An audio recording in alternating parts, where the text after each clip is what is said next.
Good afternoon, Pirates. Welcome aboard here to the Rumboyz Fantasy Network. It's your boy, the host of the evening's festivities, Rumboyz Robbie. I am joined by some homies backstage, but first, let's go ahead and pay some bills. We got to keep the lights on here first. This broadcast is brought to you by monkeyknifefight.com. Shout out to Monkey Knife Fight. If you guys have not already, if you're into daily player fantasy prop action, legal daily fantasy player prop action, then get on over to monkeyknifefight.com. Utilize our promo code Rumboyz. When you utilize promo code Rumboyz, I'm going to match you on your very first deposit, your very first one, all the way up to $100. So if you put down $100, I'll match you on $100. You put down $20, I'll match you on your $20. Whatever your comfortability rate is at playing, we're going to match you on it all the way up to $100. So especially for today's big game, get on over there to monkeyknifefight.com for all of your player prop needs. Let's go ahead and keep it moving. The show is also brought to you by the SportsMe app. Some of you are seeing the new update underneath our new name as Stacks. Make sure that you guys use the link in the description section. Download the app, interact with some of your favorite analysts, broadcasters, athletes, you name it, beat reporters from all around the industry. We're going to be able to help you, give you advice, take care of you, debate topics, so on and so forth, answer questions over on the SportsMe app. So download it. You may find a clip of me doing a shoey after that Tuivasa knockout last night. Let's go ahead and let's get right into the show. You already know we are broadcasting live here on the Rumboyz Fantasy Network. So make sure you guys like, comment, and subscribe to the channel. Also share the content. But for the very first time, we are also broadcasting over on 32-bit as well. So make sure you guys like, comment, and subscribe over on 32-bit as well. The very first live stream that's ever happened over on 32-bit. Also with that, the very first time the Rumboyz have given away exclusive rights to this show to another network. So make sure you guys support 32-bit. We greatly appreciate it. All righty, let's go ahead. Let's get right into it. Ladies and gentlemen, without further ado, drop the mic, FF. What's good, bro? What's up, Robbie? It is Super Bowl Sunday. Let's go, baby. Hell yes, bro. It is Super Bowl Sunday. Indeed. Cheers to me. Cheers to you. All the Rumboyz and girls. What it do? Dilly. You know what? I'm going to start this one off with some rum. You know what? Before we take that shot, let's get, ladies and gentlemen. Yeah, we got to. Representing Familia FFB. Give it up for the homie Jorge Martin, ladies and gentlemen. Dale, whose house? Rams house. Orale, everybody. Orale, how we doing? Super Bowl Sunday. Everybody happy? Everybody pumped? I was waiting for that Rams house. I was waiting for you to do that. I knew you were going to, Jorge. RAMS. Oh my God. HOUSE. I am. Yeah, exactly. I'm so pumped for this game. So pumped for this game. Tell me that you're old without telling me that you're old. If anyone out there that understood the reference, check out. Here's a way that you can really check out that reference. Show to be named later with the homie Marcus Grant over on 32-bit. It's literally within like the first 3 minutes of the video, him talking about the Super Bowl this week. Hey, fellas, cheers to me. Cheers to you. All the Rumboyz and girls want to do. We're just going to go straight out the bottle for this one. Like, I'm not. Yeah, I could be classy. Goodness. I'm not being classy today. No. So I'm hydrating ahead of time because our friend, our mutual friend, all three of us, Laquan Jones, he and I have a date, coast to coast tequila shot tonight. After hopefully these guys take care of this. Take care of business. You and LQ? Oh, that's scary. Yeah, that's scary. Two Rams fans. Are you guys going to put that on Twitter or you guys should put that content on SportsMe, and then post it to Twitter. But where are you guys posting that? You know what? We actually talked about it. We talked about it. FaceTime, Twitter, YouTube. But yeah, maybe we need to do it on SportsMe if we could just connect it that way. Hell yeah! Maybe we'll just do it all different ways. we got analysts out here drinking out of shoes, and now we got tequila shots happening later today. Fellas, we do have an important game to break down. We have a lot of gambling to get through throughout the course of today. I don't think for a single game slate, I don't think that we've ever had multiple different props and scenarios and situations going on at once. Jorge, these are your Rams. These are your Los Angeles Rams. How are you feeling about the game today? Feeling really confident. I think it starts with number 99. That right side of the Bengals offensive line is backups. And I'm just getting flashbacks. I'm sorry, Mike. I'm getting flashbacks to last year with the backup tackles. And I think Joey Brrr, as you love to call him, Big Joe Brrr. Brrr, I think he's phenomenal. But I'm kind of getting flashbacks to tell you I'm old without telling you I'm old. I'm getting flashbacks to John Elway in his first couple times in the Super Bowl, where it was just he was trying to go 1-on-11, and I have a feeling it's going to be maybe not exactly 1-on-11 because he's got Chase and Higgins and those guys, but I think he's going to be running for his life, and it's going to be a tough game for him today. And I think he's going to make some plays, but I think the Rams are going to get him just enough. And I'll give my prediction before I leave, though. I mean, I think we can tell based off. We know the team, but we don't know the score. He's going to give that before he leaves. Okay. I will give that before I leave.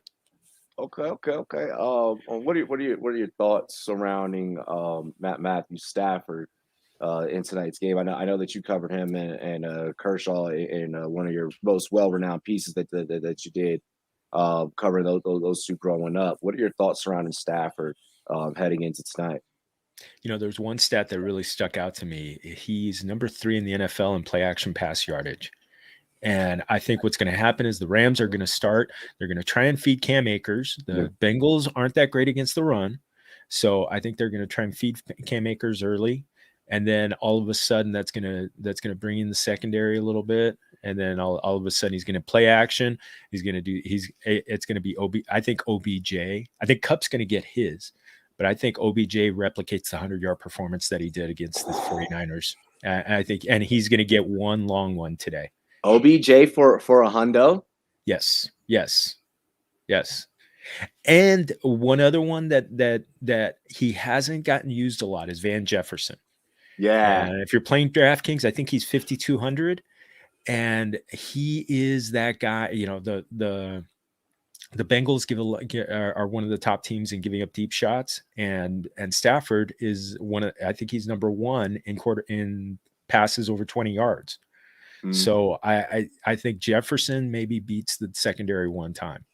I think it's a great. I think the Rams get ahead early. Somehow I'm getting flashbacks to the 49ers in the last game of the season, and also the Buccaneers game. They're gonna let them come back a little bit, but they're gonna take care of business late. But yeah, I do see. I think the over under for Stafford is about 279, 280 yards. And he's gone over 300 twice. And this secondary is not as good as the Buccaneers and the 49ers. So I think he gets it. I think he gets it. It's gonna be fun. It's gonna be a fun day. That's why I gotta hydrate now. Yeah, got hydrate now. All right. So you got you got Stafford going over that 249 and a half. Yes. Okay. Then we're gonna go Odell. By the questions that I'm asking, you can tell what I'm back here doing. Yeah. Currently on DraftKings, Stafford's over-under is at 284.5. God damn. I'm going to take him at the 249 I have in SGP. Yep. Yeah.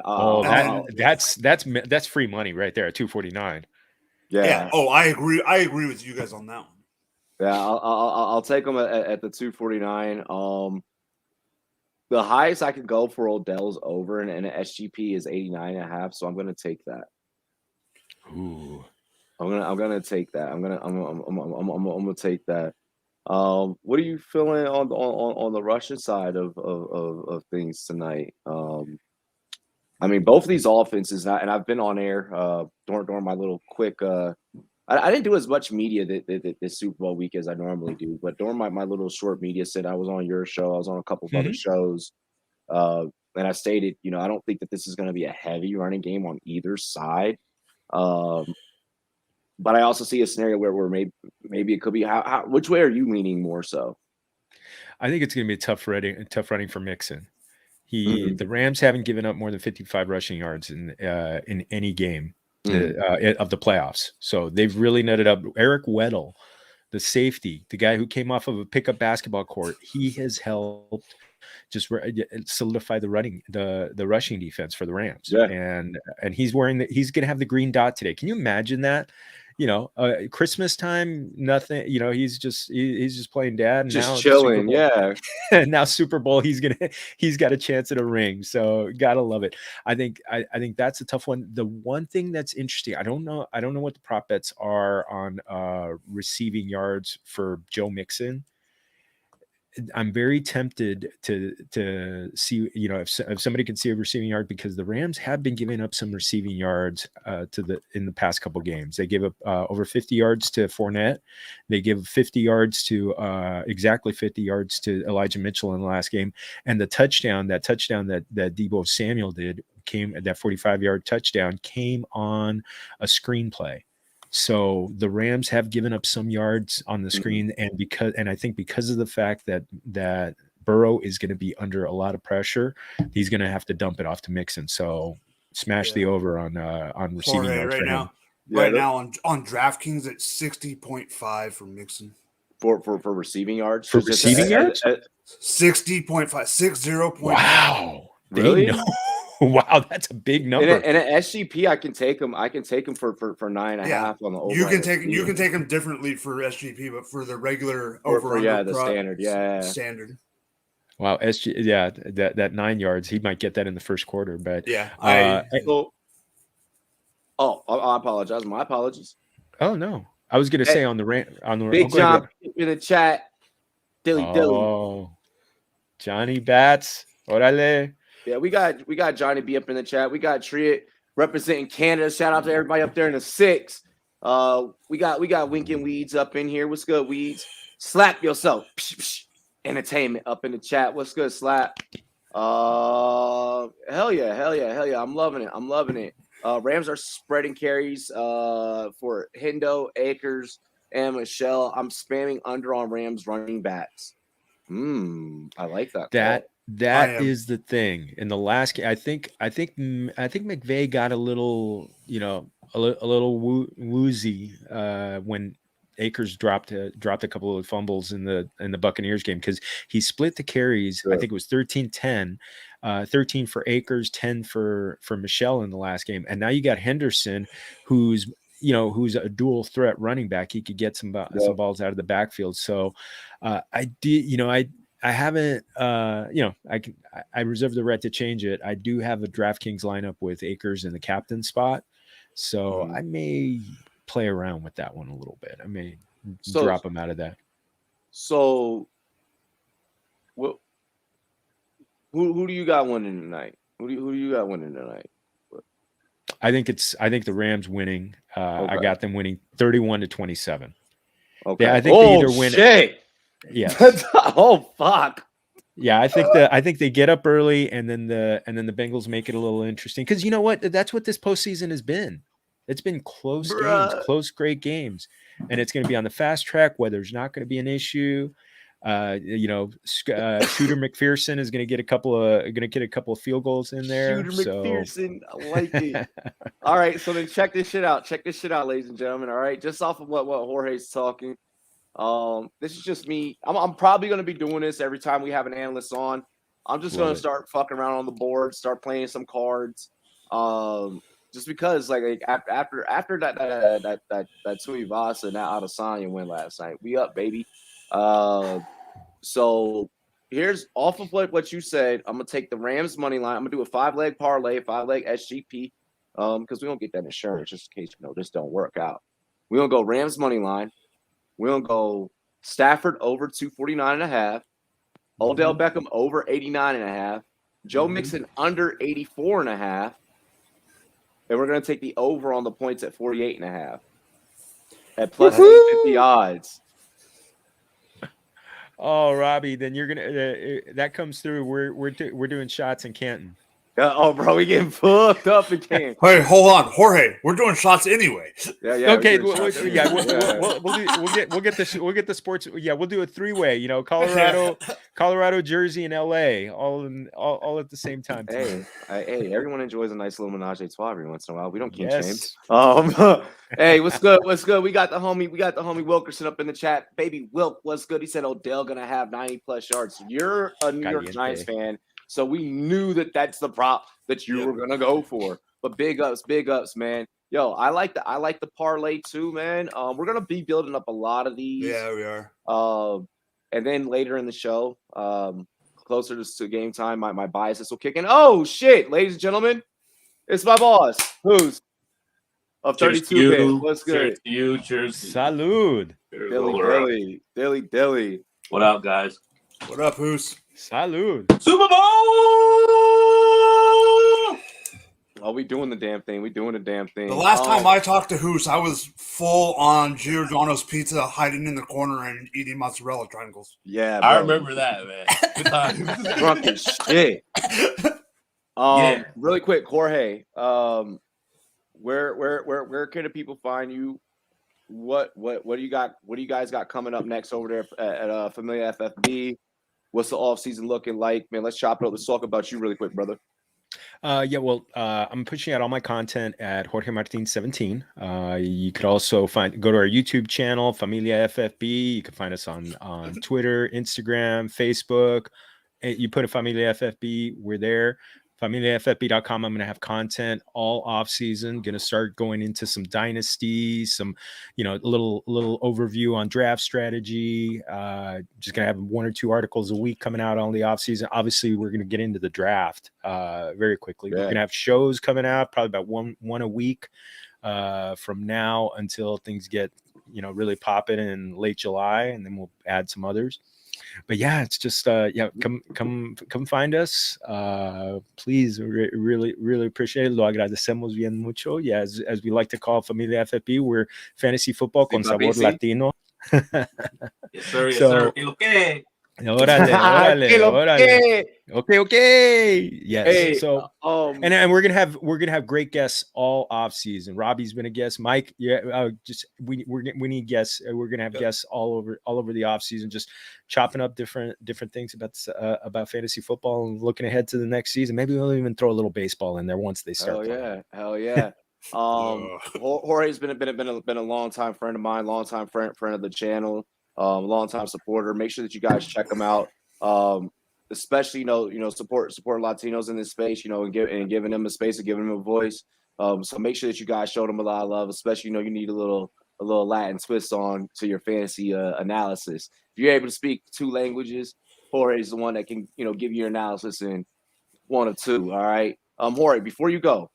Yes. What's the scene out there in LA looking like? Like I've been seeing a couple of homies over at the SportsMe after they're out there at a couple of parties. They're partying with the DraftKings homies and shit.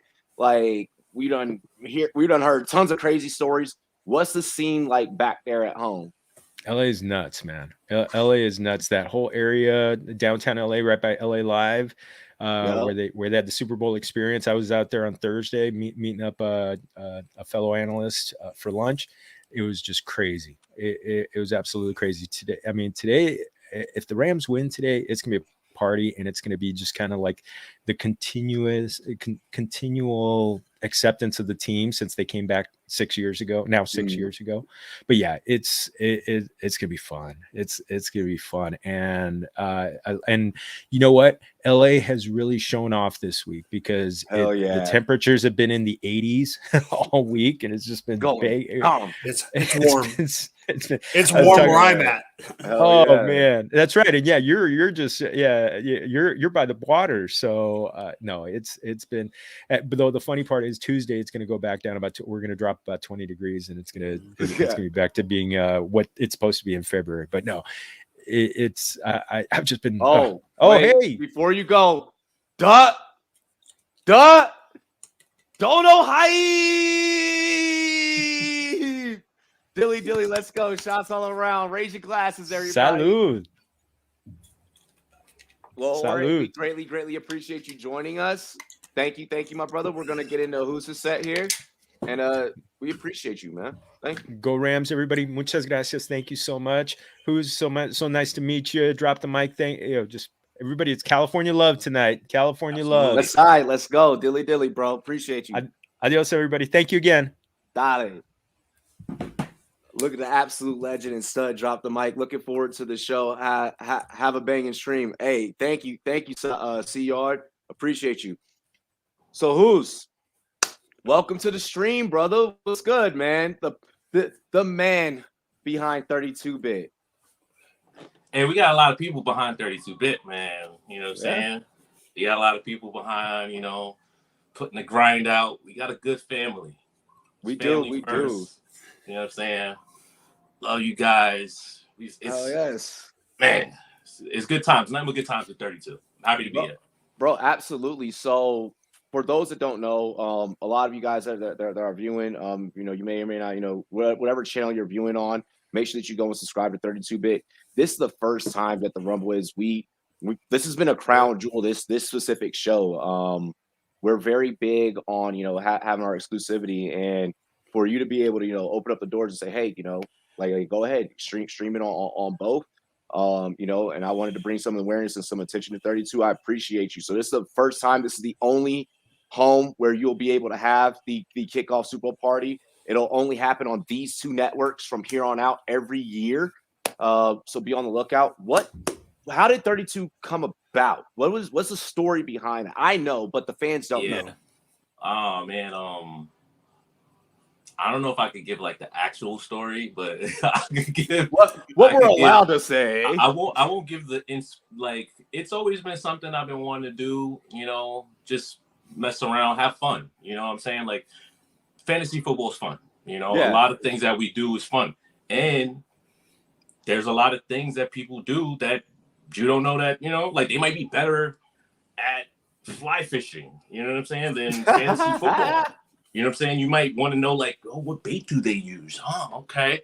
And if, like, Florio's out there giving you that, Florio, you love Florio, and he's not going to be giving you fly fishing. But I'm just saying. Yeah, exactly. You know what I'm saying? Like, you never know. We might have a fly fishing show. We just gave you cooking this week.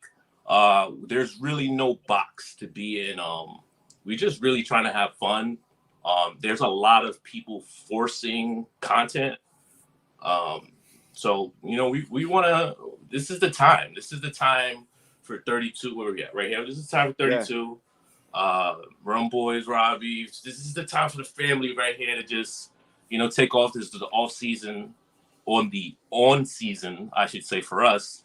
Yeah. So, yeah, I'm excited, man. This is just, it's a happening time. We're talking to a lot of, really, it's a lot on the horizon. So just keep a lookout. Partnered up with Marcus. Marcus. We have another homie that's backstage. Yeah, absolutely. Partnered with Marcus. He was a great inspiration of mine, a great mentor of mine. As the other homie's gonna come and say kind of the same things. Marcus helped bring along. The guy that's gonna be coming up next as well. So, I'm very, very, very, very, very, very, very appreciative of Marcus. Partnering up with us and just making something just fun. We're gonna have fun, and people are gonna have fun watching us have fun. And if fun's not your thing, I don't know. I don't know. Yeah. There's one more thing. I don't know what to say. There's one more thing that I want to bring up about 32 before we get into tonight's game, and we're gonna bring up our other guests, as we get into that talk as well. One of the things I want to bring up is the ability for the leadership at 32 to allow everyone to just really express themselves and be themselves. The door for creativity is completely endless. And I've never worked with fellow content creators where everyone just has like the same goal and same mission, no matter how big someone is, no matter how small someone is. So that's been one of the really amazing things behind the operation is like everyone's just using their strengths to make everyone else stronger. And then any weakness that any person has, another person is there to be like, no worries, I'm strong in that department and I can help us there. So I think that's really beautiful how everyone's is a team. And, you know, when you look at everyone's resumes, like on the outside, you probably wouldn't think that, but when we're all working together and we're all chatting, everyone treats each other like the same and like colleagues. It's a really big family. So it's beautiful. Yeah. It really is. I'm really proud of just the overall organic, just fun camaraderie. Effect. Yeah, it's really special. You know, like you dream of being like having your colleagues be like your friend, yeah. or, you know what I'm saying? Like for real. Like people even being Robbie being from the outside with Robbie, you can even being on the Rumboyz family, you can see it with the 32-bit family that I've interacted with. It's all a family. Everyone cares about everyone. It doesn't care if anyone else gets shine because you're going to get yours in the end. Yup. I like what John says here. Oh shit, it's my boss. Everyone act natural. Shout out to Dave Kluge. Yeah. You know, he was a part of the crew. You know, he did on beat with us. You know, set the tone. You know, really nicely. So shout out to Dave. You know, shout out to Joe Bryant. You know, because Joe's doing amazing things over there as well. Joe's my guy. Dave's my guy. So shout out to those guys. Shout out to who else is no longer with us, but will always be with us. Jake. Oh, yeah, shout out to Jake Trowbridge. Look what that man is going on to. Just shout out to Jake Trowbridge. I love that man. We're gonna continue to do some stuff in the future, possibly. Just keep a lookout. But yeah, this is all just, we're just growing right now. We're having fun. I'm happy to be working with my brother right here. Like, you know, it's great. It's great. Already. Hey, Matt, definitely order that hoodie. Rumboyz.com. Go get yourself a hoodie. Promo code Rumboyz. I'm hooking everyone up with free shipping here in 2022. Ladies and gentlemen, I want to get into to another dude here for our cast crew that's going to join us. I'm just rhyming. I think I'm just getting warmed up for my set later. Yeah. Ladies and gentlemen, this brother, very, very dear friend of here at the Rumboyz Fantasy Network. He's been on, I think like this is now his third time appearing on the network, and we're going to be talking to him during the all season, I'm sure. He's also part of the 32-bit family, but you guys all know him on cable TV with the NFL Network. Ladies and gentlemen, Michael F. Florio. Oh. What's good, Florio? Ooh, what's up, guys? That's a better intro than I deserve. We got the hardest working man in the industry right here. We got the Godfather in the Met hat. Ooh, I'm excited, and we got drop the mic here. I mean, this is gonna be a good time. Absolutely. Hell yes, hell yes. Bro, I'm loving the jersey. Like between the jerseys and the sneaker game, like I'm trying to keep up. But damn. She's trying to get airtime. That's what she does. Hey, you got to. I found this jersey randomly. Like I was just in a store here before the season started, and they had one T. Higgins jersey like half off. I was like, all right, I'll buy it. And then I was like, you know what? I've never worn it. Now's the perfect time to do so. Hey, now is definitely the perfect time. I think we're gonna see a lot more people running around in Bengals gear. I know I'm gonna get me a Jamar Chase jersey at some point. Mike, I want to start off with you. Like I told you, before we get into the game, kind of the same things. You're part of the 32-bit family. What does it mean for you to be a part of the team, and what are some of the things that you've experienced, and just your overall take on what we got going on? I'm very excited for what we have going on, and with today being the Super Bowl, I'm very excited that I am soon going to have more time to contribute a lot more. I have a couple of ideas in the works already. But it's what you guys were saying, man. It's a family. You know, everyone looks out for one another. Everyone promotes each other's work. There's not like, I've worked in places where there's like competition between people. It's not really like that. Everyone wants to see everyone shine. And I know you guys were talking up Marcus. I mean, he's a mentor to me as well. I genuinely texted him one day and I was like, look, I don't know if you're okay with this, but like, you're kind of my mentor now at work. And he was like totally cool with it. But I owe a lot to Marcus because when I came out here, I mean, I had some like on-air gigs and stuff, but I wasn't like, no one knew who I was. And I took a behind the scenes job at the network. And before I even started, Marcus hit me up and he was like, I want to have you on the pod when you get here and stuff. And like, it's just opportunities like that. And he does that for a lot of people. Yeah, like, a lot of people. Yeah, like he he will have, doesn't matter how big or small you are, like he will give you the time to come on and talk, and it's awesome.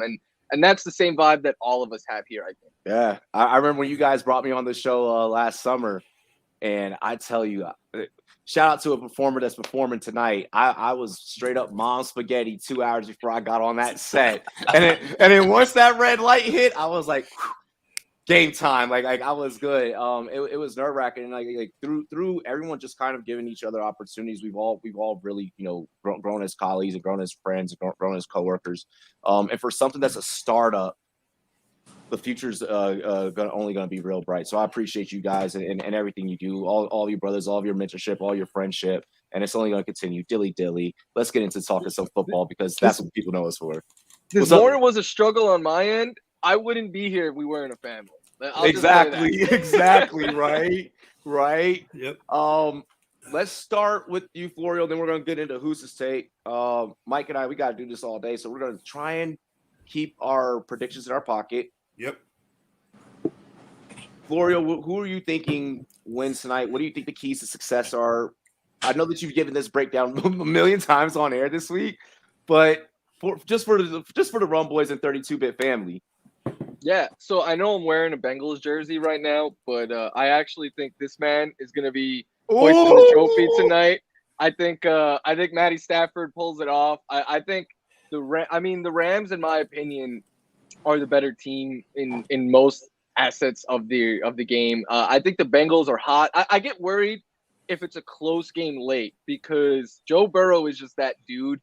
And if it's close late, Evan McPherson is fearless. Like I think that's the Bengals' path is just keep it close and hope they could pull it off late. But if it gets to be a little bit of a blowout, I don't see how the Bengals can blow out the Rams. I can easily see how the Rams could blow them out because Von Miller and Aaron Donald can make life very, very hard on Joe Burrow. I mean, the Rams have a bunch of playmakers. So do the Bengals. But I just think the Rams are the overall more talented team and better team around. So I think they win. And I think they win by a touchdown. I know a lot of people are saying high scores. I'm thinking something like 28-20, something like that in that range. Okay. So you're playing the under. No, that would be over. No, that'd still be over. I would take the over though because I think that my prediction is right about where the number is, and whenever that's the case, I feel more comfortable going over. Oh yeah, Weed says, "Hey, his gut says Rams, but heart is saying Bengals," and I'm with that. Sean's saying his biggest concern is the Bengals' offensive line. I agree. It depends on which Jonah Williams shows up tonight. I agree with Mike on the fact of if the Bengals are going to do it, it's going to be that close game, like you said at the end of the game, where it could be a McPherson or a Joe Burrow being hot at the end. Amen to that. How are you feeling about tonight, brother? Go Giants. Go Giants. Oh my God. Hey, got Eli right here. He's New York out right now. Yeah, he is. Of course he is. This game does not affect your draft picks. I also got the boy here. I got the two-time loser right here. Tom Brady. Oh my gosh. That Brady ball. Make sure y'all paying attention. Pay attention. That might be available. I was gonna say that might be a giveaway. Yeah. Maybe. Go. No, I think the Rams will take it. I would not be shocked at all if Joe Burrow pulls it out though. That boy's got legs. They just don't seem like they're scared of anything. Like the Bills are another one of my teams. When the Bills were there last year, we got a little, we weren't ready for that spotlight, I don't think, but we were this year, just whatever. I'm gonna go into it. Me and Florio will go on for that. But no, I'd like to see the Rams take it. I'd like to see Stafford get it. I'd like to see my boy Odell get it. Von Miller, what those guys are doing like this. Oh, we good? Am I having an audio issue? Yeah, I'm having it too. Yeah. He's on mute. It muted. It muted. Shit. All righty. So Von Miller, could possibly get it. He wants to see Von Miller. Aaron Donald is where I think Hoos was going. He would love to see those boys go out and get a ring. Von Miller possibly get his second one. I think it's interesting for the Rams at how heavy favorites they are, but they have two Super Bowl talents in Sony Michel and Von Miller there. All right, I think we got Hoos back. Hoos, what's good? Yeah, so before my mom rudely interrupts, we're trying to have some Sunday dinner. You know, if you black, if you got some black in you, you know Sunday dinners is a very prevalent. Yes, I think that's an Italian thing too, though. Oh, it right? is. Oh, it is. Bro, my mom's be coming in. You want your plate? I'm like, I'm live. Like, my mom's like, you want your plate? I'm like, I'm live right now. Like, I'm working. That's like, I just got a donation. Like, that's a good mom right there. Yeah, exactly. She just want to make sure you fed. You know what I'm saying? Exactly. Yeah, going back to the Rams. Give me my boy Odell. Give me the Rams. I think they're gonna pull it out. They have too much experience. They have too much everything. I feel like this team should not lose. They're home. But I would not be surprised if that man right there, you know, T. Higgins goes off or Tyler Boyd goes off. I think Tyler Boyd has a really good game. I'm going to take the over as well. I'm going to go 26-28. Okay. What are you guys' thoughts on this whole Jalen Ramsey, Jamar Chase? Like, we know because of how much football we have watched over the course of this season that the Rams traditionally aren't utilizing Ramsey in a shadow scenario, but could tonight maybe be the night that they break habits? Florio, if you want to go ahead and start, brother. To me, that is the biggest question of the game is how, because Jalen Ramsey is such a chess piece. So how are they going to utilize him? I think that if I was on the Rams sideline, I would have Ramsey on Chase or Higgins for every single play. And I would double team the other one then. I would give Ramsey that much trust and be like, hey, you are our secondary. You're the guy that we traded for, that we paid a bunch of money for this game. The Rams have a bunch of players that were brought for today, like specifically for this game to get this win. And Jalen Ramsey's one of the biggest ones there. So I think whether you use him one-on-one with Higgins and you try to bracket Chase or vice versa, if you don't want to have him shadowing, if it's whoever lines up on his side, he has to be on one of those two. And the thing is, if you can neutralize Jamar Chase, I think you have the Bengals beat then. Like, no offense to their other players there. They got some good playmakers, but if you take away Jamar Chase, who has been the catalyst that's led them on this run, him and Joe Burrow's connection has been amazing. So if you could limit him, I see it even harder for the Bengals to win that, and the path to victory gets smaller and smaller to me. So whether you're doubling him or having Ramsey on him at all times, like you need to just be focused on him, and that's what having Ramsey allows you to do, because you could put him one-on-one with one of those receivers and double the other one and just make life very difficult for Joe Burrow.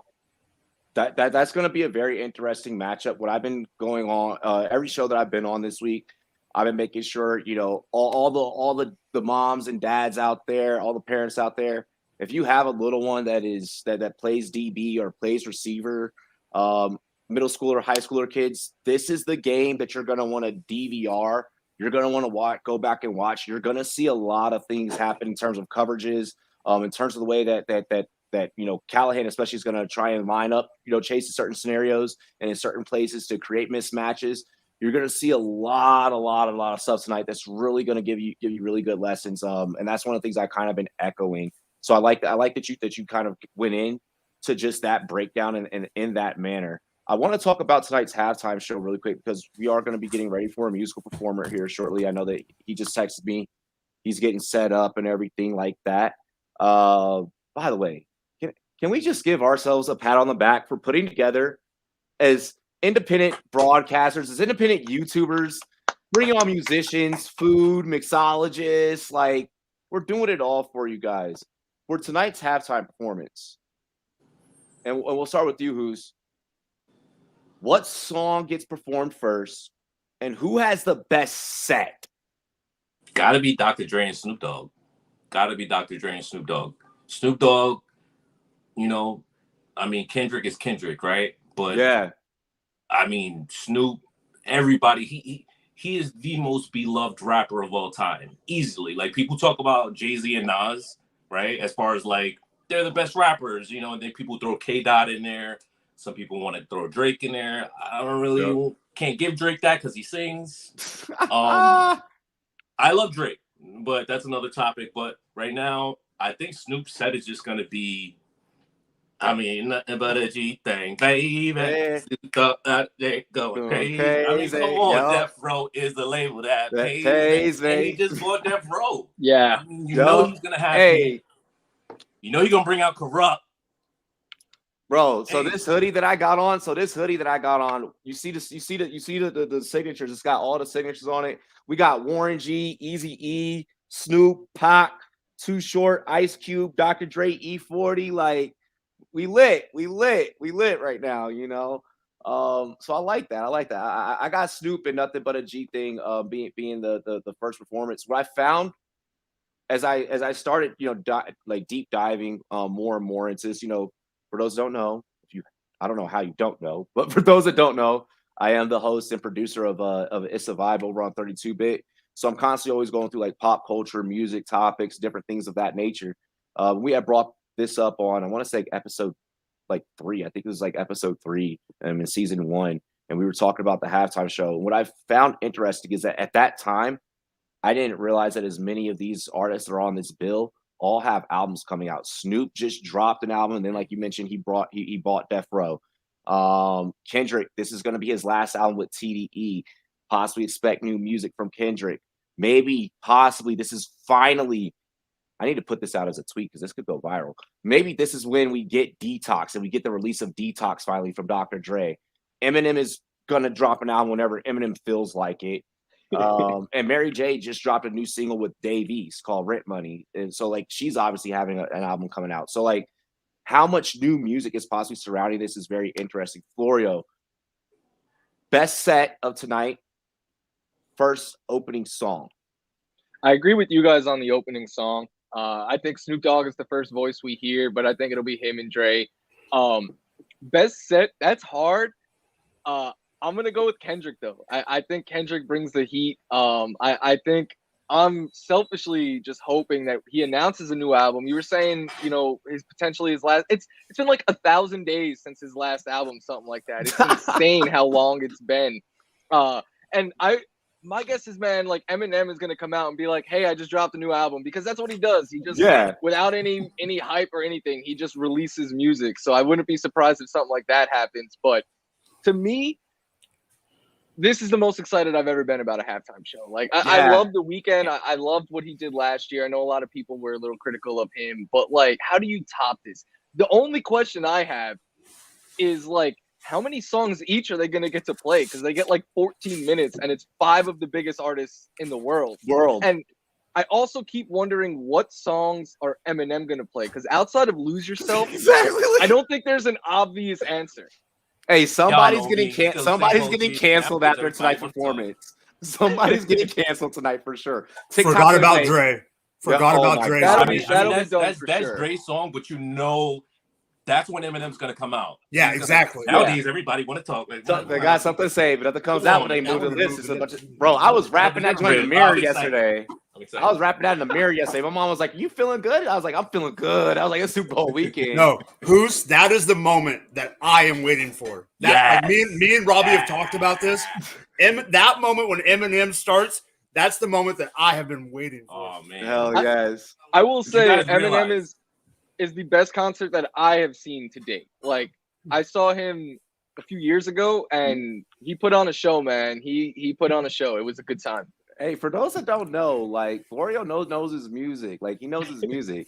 We have one of our homies at 32-bit has a music podcast coming out, so I'm excited for you guys to get to know like all of our different personalities featuring on that show. Yeah, it is. Let's go ahead. Let's get into some outros. Then we have to introduce a musical guest. Then on the other side of that musical performance, we'll be having more analysts. We're going to discuss more gambling. We're going to discuss some DFS. We are going to set some lineups. Why? Because it's entertaining and that's what we do, and we love to do it for you guys. If we win money, you win money. We're here to help. Florio, let's start with you, brother. Where can the people find you? What do you have coming out? What's next? All that good stuff. Yeah, the best place to follow me is Twitter at Michael F. Florio, the name right there. It's my handle on Twitter and Instagram and stuff. But like Twitter is where all my work goes in one place, NFL.com. And of course, 32-bit. I'm really excited to start doing what show is this again? Where it's just a show where me and my wife talk about TV. The Sopranos is next on our list. I can't wait to break that one down. And then yeah, doing Remember This Player. I'm going to start doing that again, where it's just a little quick video taking a trip down memory lane. And I got some other ideas that I'm going to be pitching to you. So be ready. That's coming for you. But 32-bit, man, that's the future. That's where you can find me. Hell yeah. What's up, bro? The future is bright. Don't be. You might catch us on the metaverse. I mean, yeah. Serious talk. We were talking about it. So I don't know how. I don't know. I don't even know if I should have said that because now people are like, "Oh man, now we gotta get on the metaverse." When can I get my 32-bit NFT? It's coming. It's all coming. Appreciate you guys. Appreciate you, Robbie, man, putting on this great show every week. You put out a vibe. Man, love you, bro. Just keep killing it. Same with Florio, man. Like, I can't wait for the next. Remember That Player. My brother and I spent some time chopping it up. He adds some videos. I do some of the overlays. Teamwork makes the dream work. So yeah, it's not possible without you guys. Yeah, absolutely. So shout out, really good time. Shout out to the whole entire 32-bit back end team. The back end team is probably the nastiest in the industry. Because we'll all just be on the phone. We just start calling each other like you need this done, you need this done. I need a graphic for this. Well, can you get the SEO done? And we're like, it's all done in like a matter of minutes. Absolutely. Like, I've never seen an operation just go like, oh, I'm gonna play my position, and it's all good. It's right. Crazy. It's crazy. So really, shout out to Sheehan. Shout out to Justin. Shout out to Third. He's gonna be doing. Shout out to Nate. Shout out to Michael. Shout out to Marcus. Shout out to Robbie. Shout out to everybody on the crew. Maddie's. Yeah. Shout out to you. Yeah, I mean, he's too modest. Yeah, I do. I bring them. I bring us together. I bring the people together, and I big on supporting. Support. Listen, guys, people do not work for companies. People work for each other. For people. You're not working for a place that's the name on the. You're not working for that place. If you have a boss that you do not like, but it's the best company in the world. That's all that matters. And then it happened again. Let's go ahead. Let's get into our first musical act of the evening, ladies and gentlemen, of the afternoon. I guess, well, if you're on the West Coast, I guess it's whatever time it's afternoon. It's afternoon for me. Exactly. Time zones are hard. It's still afternoon. Let's get into our very first musical guest. Ladies and gentlemen, he's out there in AZ holding it down by way of the 540 VA 2 up, 2 down, stand up. Give it up. It's my boy, Pilot Flying. The stage is yours, brother. Go ahead, man. What's going on, man? Thank you for having me, Robbie. I appreciate it, man. Alrighty, bro. Enjoy, man. The stage is all yours. Hey, let's get it, man. This first track, we got Pilot Talk intro, man, on Flight Music.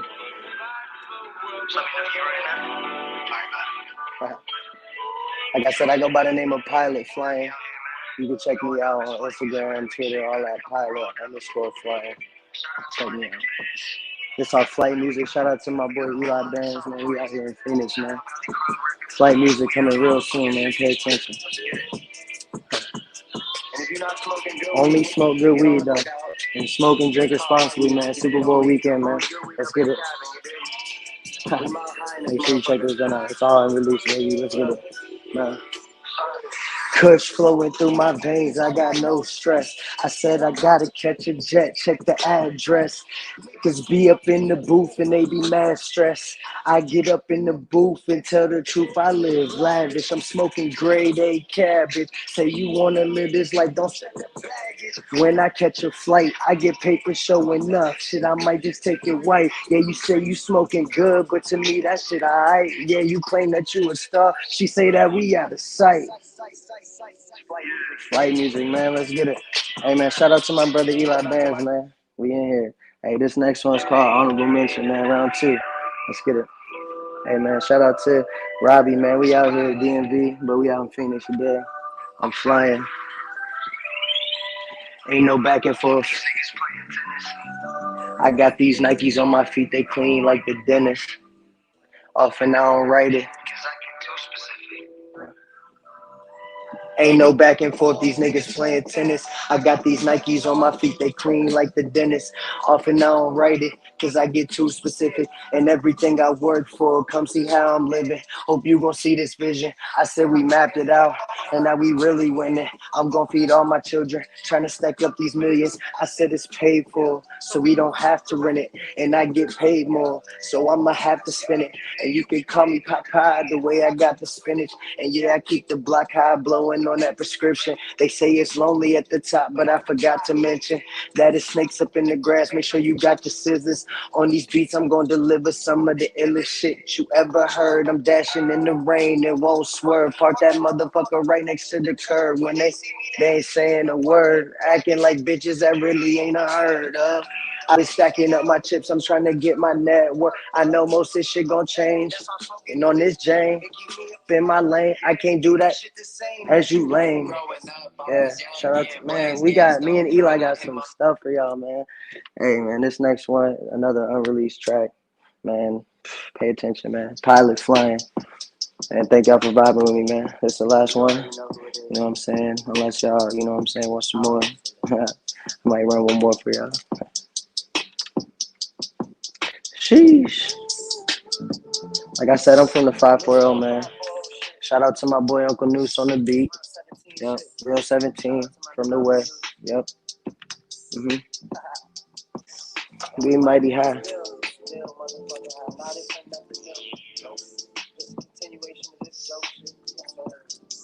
Now watch me. Please drink and smoke responsibly. Pulling up this proper shit. Yo, girl, she on some. And I ain't got the time to call her, nah. So I'ma block that bitch, pass her off and drop that bitch. I'm not paying for scholarships. I'm stacking up my dollar chips. I need a couple rings. She need a couple things. Yeah, I get that. Swear you won't get shit from me. But a nigga so fly, swear you might not get your bitch back. Got an ounce of that sticky and this shit gone. If you ain't up in my, then you probably shouldn't hit that. We've been burning down for hours. Hope you ready for some impact. No, my car it isn't rented. Know that I'ma spend it. Gotta get it. Stack up for my children. Yeah. Shout out to my boy Jizz on that one too, man. Man. One more for the gang, because you know what I'm saying, shout out to you, Robbie, man. Much love, man. Thank you for giving me this platform. I'm about to, run another little something for y'all. It's off mighty high. Smoke so much I don't know how to operate.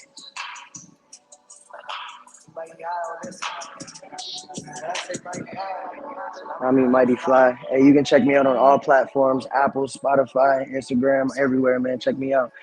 I'm getting on Google soon too. Check me out. Smoke so much I don't know how to operate. I can't even contemplate. Got a bad bitch, that's all I gotta say. Steady making moves, I'm always making plays. Smoke so much I don't know how to operate. I can't even contemplate. Got a bad bitch, that's what I'm really making plays. Every day getting paid. Getting paid is not an option. These niggas hating on the topic. These women waving out, popping. I'm on my wave and now they rocking. That's what they say. Gonna watch them. I'm on my way. Who can stop them? You in my way and you just blocking. I've been smoking weed since the age of 16. Ever since then, I've been living on the big screen. Lil on the come up with some big dreams. Smoke so much I don't know how to. Smoke so much I don't know how to. Smoke so much I don't know how to. Smoke so much I don't know how to. Hey man, thank y'all for rocking with me, man. Pilot flying with no G, cause I keep it G. You dig? I'm the highest and the flyest, man. Shout out to the Rumboyz, man. We out here. Super Bowl weekend. Be safe. Already. Hey yo, hey Pilot Flying, man. I'm really making plays. Make sure y'all check them out every on single all day, getting platforms. paid. Hey, yo, who you got winning the game tonight, bro? Bengals or Rams? Man. So, like I said, you can follow me on Instagram at pilot pilot_flying with no G, but I keep it G, man. Already. You got a prediction on the game tonight, bro? Man, I got a couple projects coming, man. We got Flight Music with my boy Eli Benz. We got Top Shelf coming. That's real jet life. You know what I mean? It's you know what I'm saying? We going up. Already, bro. Hey, I'm super excited for the next project, dog. I appreciate you rocking with us. I appreciate you taking time out of your day to roll one, burn one. Make sure you guys download all the Pilot Flying's music. I dropped a link in the chat. Make sure you guys, roll one up, smoke some up to all of his tracks, pull some up, and you already know how it's gonna go, man. Hey, yo, brother, I appreciate you, man. Already, fam. I won. Take it easy. Already, bro. Ladies and gentlemen, next up here on the show, we have Eric Romoff. What's going on, buddy? What's up, Eric? What's going on, crew? What's going on? Hey, really quick, for that performance, I just got to do this really fast. Right? I knew that was coming. Like, I had to. Eric, bro. So first things first, man. How are you doing? Big game tonight. I know that you have a lot to break down for us. DFS props. What's your vibe, bro? Man, I got so many props out there. I can't even keep track of them anymore. I'm pretty sure I'm just at that point where I'm gonna win about half of them and lose about half of them, and walk away with about as much money as I started with, which is all right. It's gonna be a fun game. You got you got any SGPs going on? I mean, let me get an SGP and let me copy that real quick, bro. Man, I don't think I have any working. Oh, really? Yeah. I mean, it's tough here in Texas, right? Like, yeah. We're not legalized, so I gotta kind of call a friend to call a friend, if you know what I mean. I don't know what you're saying, player. I know what you're saying, player. I'm in California. I have no idea what you're talking about. Yeah, right. What is this witchcraft you speak of? I would never. Okay, so what you rocking on tonight's game? I mean, how are you feeling about things? I love your insights. So I'm really turning to you right now. Who do you think is going to win? What's your thoughts on DFS? Who needs to be captain? So on and so forth. Man, there's a lot there. I guess kind of starting with the big picture. I think this game is going to end up being kind of ugly. I think we're going to see a lot of turnovers. I think we're going to see a lot of clutch stops. So I'm looking for a low scoring game.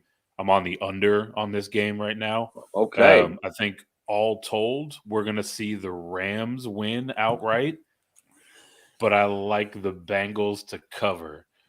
I think it's going to be one of those late game situations where the Rams come down and ultimately score a touchdown, 21-17 kind of vibe. Historically, I think out of the last 20 Super Bowls, only 6 of the favorites have covered the spread. So, I mean, that line is really just a measure of public sentiment, and people are kind of bad at this thing, right? So I'll take the 4.5 points with the Bengals. I like the under. I think we're going to see kind of a gross game, all told.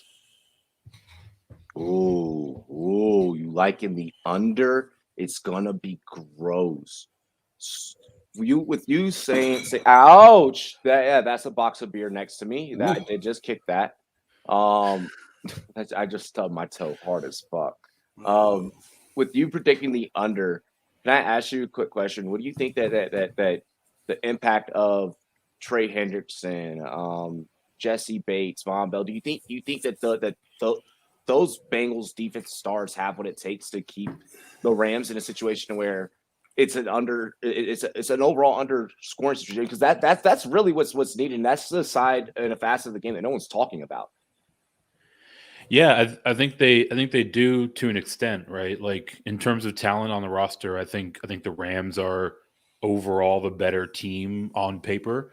But I think this defense is good enough, largely led by Hendrickson, to at least keep this one close, right? I think we're going to see a lot of back and forth, not a whole lot of scoring in the first half, and a couple of late drives, one for the Bengals to take the lead, and then eventually for the Rams to come down and take the lead for the win, right? But I'm liking a lot of turnovers in this game. You were asking about props earlier. I'm on both of the QB's interceptions props over 0.5. Matt Stafford has been cashing that one seemingly all year for us, led the league in interceptions. Jerry Burrow, I mean, he's been able to catch lightning in a bottle during this playoff run, but he makes some kind of questionable decisions out there. And I think that against Jalen Ramsey in this defense, one of them is going to end up going to the wrong jersey. And ultimately, you know, it's going to be a slugfest, right? It's going to be a lot of second half scoring and not a whole lot on the board in the first. So since you think that it's going to be the What under, up, Nate? What up, Nate? What do you think about? I know what Robbie's opinion is already, but what do you think is going to happen in the running game in this game? Since you think it's going to be under. Yeah, I think like most running backs this year, Joe Mixon is going to have a hard time getting going against this Rams defensive front, right? One of the premier, if not the best, run defenses in all of the NFL. I think they come to play today, and Joe Mixon comes in under on his rushing line. I do like his receiving prop. I think it's 24.5 is about the number you can get out there. Yeah. On the other side of the ball, on the Rams side, I mean, generally speaking, I'm probably just going to look to avoid making a decision on that side, since it looks like we're not only going to have Cam Akers and Sony Michel, but it also looks like Darrell Henderson's going to be activated for this game and just kind of mucking up the works. I think Underdog has a line for 16 or 17 Cam Akers rush attempts. I like the under on that one, since I do think, at least according to Sean McVay, all three backs see some carries, so he probably comes in closer to that like 13, 14 range for me. Okay. Yeah, I like what you brought up surrounding the rushing game, which aside from taking unders on rushing totals has kind of made me not want to touch rushing props. Yeah. Do you think that I'm wrong for that? Am I maybe overthinking this potential scenario? Not really. I mean, anytime that I'm on the under, I generally look for like receptions or attempts as opposed to yardage, right?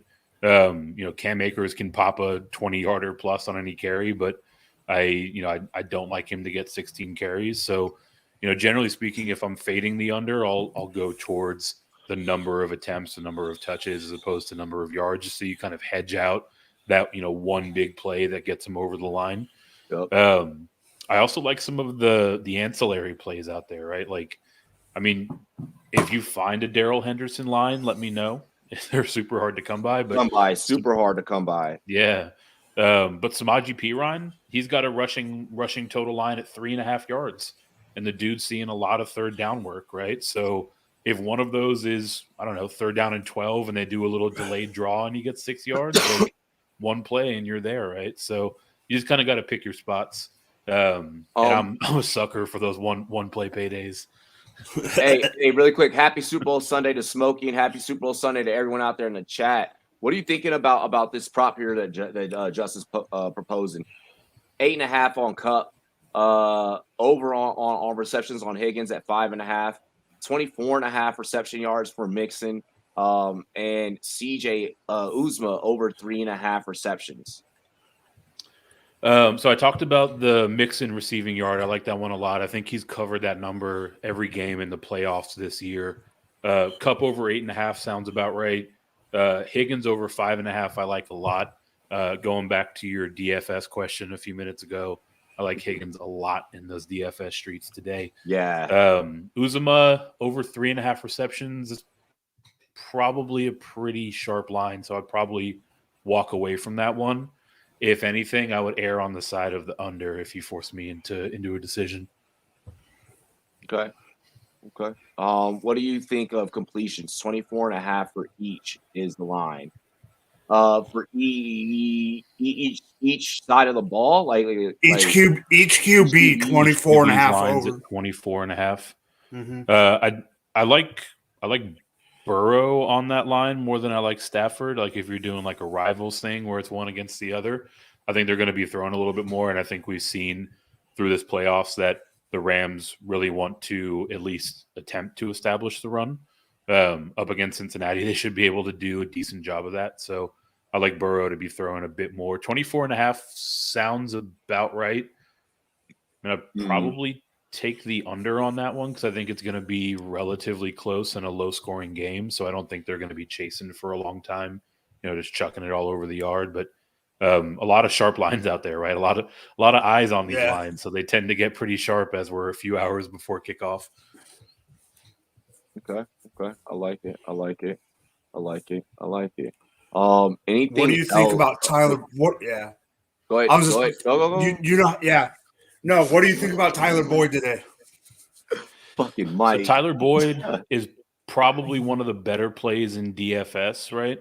I think it really boils down to the matchup side. On DFS, he's going to be far and away the lowest owned pass catcher for the Bengals, right? Even Uzomah is going to come in with more ownership than Tyler Boyd. The matchup kind of on the macro level, it really boils down to whether or not they hold or they break their tendencies. There's a lot of talk out there about Jalen Ramsey wanting to shadow Jamar Chase. He hasn't really been shadowing this year. He's been playing more out of the slot. So if they break the tendency and he shadows, it's going to be that underneath work for Boyd all day. I tend to think that they don't break the tendency. Maybe he shadows a little bit more. But if he's running out of the slot, he's going to see a lot of Jalen Ramsey, and that's going to be a tough day in the office for him. Yo, I'm loving this prediction on Jamar Chase jet sweep talk. Like everyone's like Jamar Chase is gonna rush. Like everyone's fucking loving it right now. Like some people are eating it up. Like we all woke up and decided that Jamar's gonna get Deebo Samuel treatment today. I guess the fuck. Right. I went under on Burrow and over on Stafford. Oh, so some monkey knife fight action is what that sounds like. Boyd 3.5 receptions.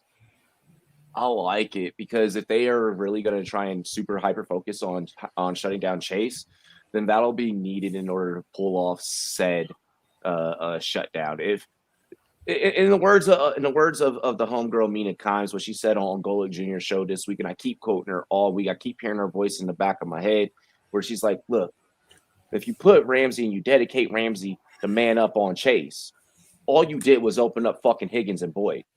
Yeah. And then what did Burrow say this week during media week? I absolutely love Tyler Boyd. He understands his role. He understands how to play the three. He's always there. He's sure-handed. He's going to catch the ball.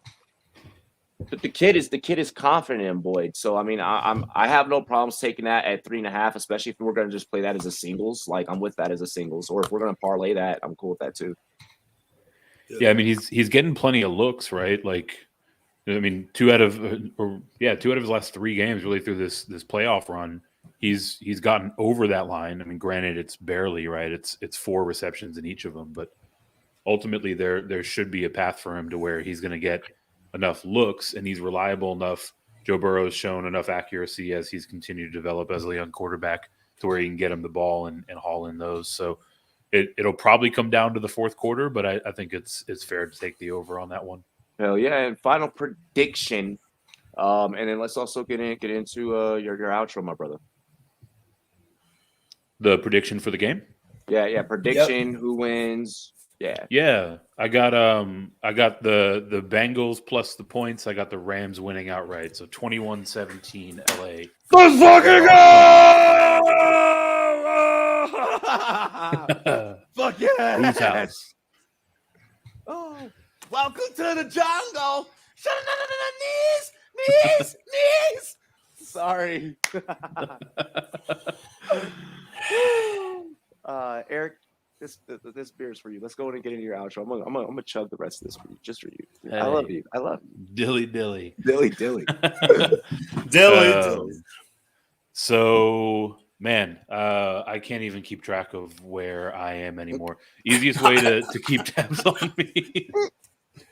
Hit me. I always do this wrong. Hit me on them Twitter streets at Fantasy Nav. It's all there. Gang. I contribute for Going for Two. I contribute for drroto.com. I'm mixing it up with this crew over here at 32-bit, trying to find a lane for myself there. He is with the 32-bit family. Let's go. Dude, this thing is taking over. We really are. Gonna be in that metaverse though. Oh my gosh.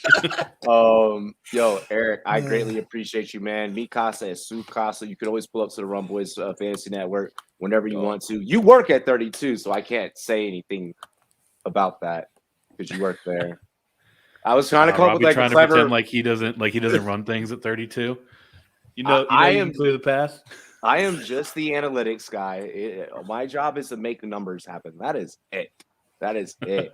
But no, man, for real, bro. I appreciate you, and I appreciate being a colleague. We can't escape. I can't quit you. Right. That's when I think I'm out. Oh my god! No more too much. Oh shit.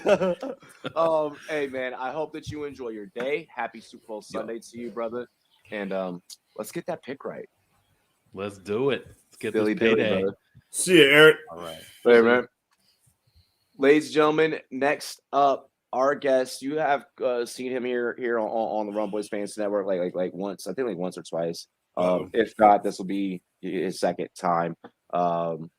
I'm mad that I didn't use today to take anyone's fucking Rumboyz virginity. Like, I messed up today. Like I have no Rumboyz virgins that pulled up today.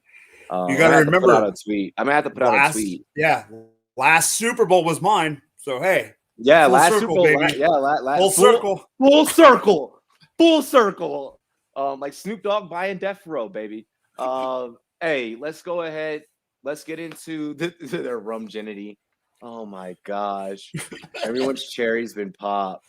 Oh my, Smokey. Let's get into the very next guest, and this next guest actually deserves a fresh beer, so I'm gonna finish up the beer that I said I was gonna chug for fucking Eric until he made me laugh. Ladies and gentlemen, my homie, your homie, take it to the hizzy, Justin. What's good, bro? What's up? Happy Sunday. Happy football. Happy Super Bowl Sunday. Sorry. Yep. I've started a little early today too. It's every fucking degenerate's favorite holiday. Yeah, I started really early. I got up at like 5 in the morning, like kind of like Christmas morning type of feeling. Like you're up like probably half hour before the alarm clock goes off, and you're just like, bro, shit, it was like Christmas I'm just gonna Eve. get up. All right, And you're on the East Coast. Yeah. So I already did a couple of shows today. I drank through both of those. Have continued on since then. So yeah, it's feeling good, feeling great. Let's go. So really quick before we get into your set, so me and oh my gosh, me and my shorty, right? We're laying in bed. It's like 2:30, 3 o'clock in the morning. I just put on some random documentary about the Ethiopian crocodile hunters. Okay. All right. Indigenous tribe still using ancient ancestry techniques to like hunt crocodiles in the Uma River, right? Got my attention. I'm clearly, I could not fucking sleep. So like at first, like I had like rain and thunder sounds on. That shit wasn't putting me to sleep. I was like, let me load a bowl. Let me get high as fuck, boy, and let me put on a documentary. So I throw on a fucking documentary. She rolls over and she's like, "Are you okay?" And I'm like, "I did a shoey. Izzy won. We got money in the account to gamble. Like." The Super Bowl's tomorrow. I'm like, I can't fucking sleep. And bro, like I had drank so much last night during the fights, and still, man, like I don't know what I didn't go to sleep till like 3:34 in the morning. Damn. Yeah. No, I was in bed. I was in bed early, so I was able to get up early without dying, but still could have slept a little bit longer. Well, this is the perfect segue into your set. You're a degenerate just like I am. Clearly, we treated this shit like Christmas Eve. Just like Mike is. What bets are you running today, man? Well, I'm jumping on here to defend the honor of every degenerate and the over, because I was listening to you guys talking about the under, and I get it, it's very practical, but you know what? Sometimes practical isn't fun. You know what I mean? I'm here to have some fucking fun. Like it's the Super Bowl. Like let's get into it. Like I was staring at my prop sheet and I was like, man, you guys are making this like make a lot of sense right now. You know what I'm saying? Like, the under very well could happen. You guys are making a lot of sense in that conversation there, but getting a little concerned over on my end. I feel good about this game. I think there's going to be a lot of offense. I do like the first half under. I think you're looking at like 23.5 points. I do like this one to kind of pop off in the third and fourth quarter. I think the Rams, if anything, they probably start this game off really, really well. I think they probably had their best quarter in the first quarter, probably have their best half in the first half. But I do think there is some good tape out there on how to slow them down. You know, the back end of that Buccaneers game kind of segueing into the first half of the 49ers game. I think that's 4 really good quarters of football to study to learn up on how to slow these guys down. Zach Taylor is very familiar with the Rams. I'm going with the Bengals because, again, it may be practical to pick the Rams, but I'm here to have fun. And it's fun betting on Joe Burrow. It's fun betting on the Bengals. I've cashed on them every game so far in the playoffs, including the Chiefs, straight up money line. So why would I stop now when it's the Rams? I mean, no disrespect to the Rams, but I think the Chiefs would, we'd probably be thinking that's a practical decision this Sunday. You know what I mean? So I don't know. I feel really good about JB and the crew. I like them to cover, outright win, and I like the total. And I got props ready to go too if you want to jump right into it. Oh, we're about to get into props. Hey, and shout out to Big Joe, Big Joe Shiesty. Look at you and I sharing a fan base. When did this happen? We're sharing fans. This is how I know you give good advice. I already knew it, but this is how I know. When my fans are your fans and your fans are my fans, that means that they're listening to our shows because we're some right ass motherfuckers. Full circle, baby. Full circle. Full D-gens. Full D-gens. I got my phone ready. I need Justin's props. Oh yeah, hey Justin. All right. Let's get in. Are these parlay props or are we doing singles so I know what format I'm betting in? So I can give you this one set that I have as a single game. So I have Joe Mixon anytime touchdown, Van Jefferson over the 2.5 catches, Sony Michel over 5.5 carries. I'm not worried about D Hendy. JB over the 1.5 passing touchdowns, and this one's probably the riskiest, but it's like you're going to say I'm crazy, but Jamar Chase over 5.5 catches. Oh my gosh! Yes, no, you're not crazy. No, you're not crazy. You're not. I took that in on the Chiefs, and I felt like I sweated out. I mean, they took I think down to the 2-minute warning, but he got it up against the Chiefs. So I took Chase on that one. Coming right back to it. But is it a sweat if you're right? If I'm sweating, literally, yeah. If it's into the 2-minute warning, I would say it's a sweat. Yeah, yeah. No, it definitely felt like it. That's for sure when I was watching that game. But seeing the Chiefs up and just like, this is probably it. And you get that one score, you get that one turnover. Here we come. So wait, I don't know. I'm expecting something probably a little similar. I think that the Rams probably go up and the Bengals probably charge back. You think Big Joe Shiesty runs one in? No, I got him over the 1.5 passing. I'm gonna say no on the running one in. Okay, all right. Hey, I don't know about running one in. I don't think you should try to do that in the red zone with this group up front ahead of them. Fucking Aaron Donald or Von Miller just lights him the hell up, dude. Leonard Floyd too, man. Leonard Floyd, he has 7 sacks in the season. He's no joke. Leonard Floyd is nasty. Why don't you and I we should just start calling each other the night before games, just start hey man, what's your parlay card looking like? I'll take some money off your hands. I appreciate that. Hey, fuck it, sure, here you go. Well, that's when the numbers are always juicier too, because everybody's up early, they're buying up the numbers, and by the time noon, 1 o'clock, or whatever time your start time is, everything's at the roof, bro.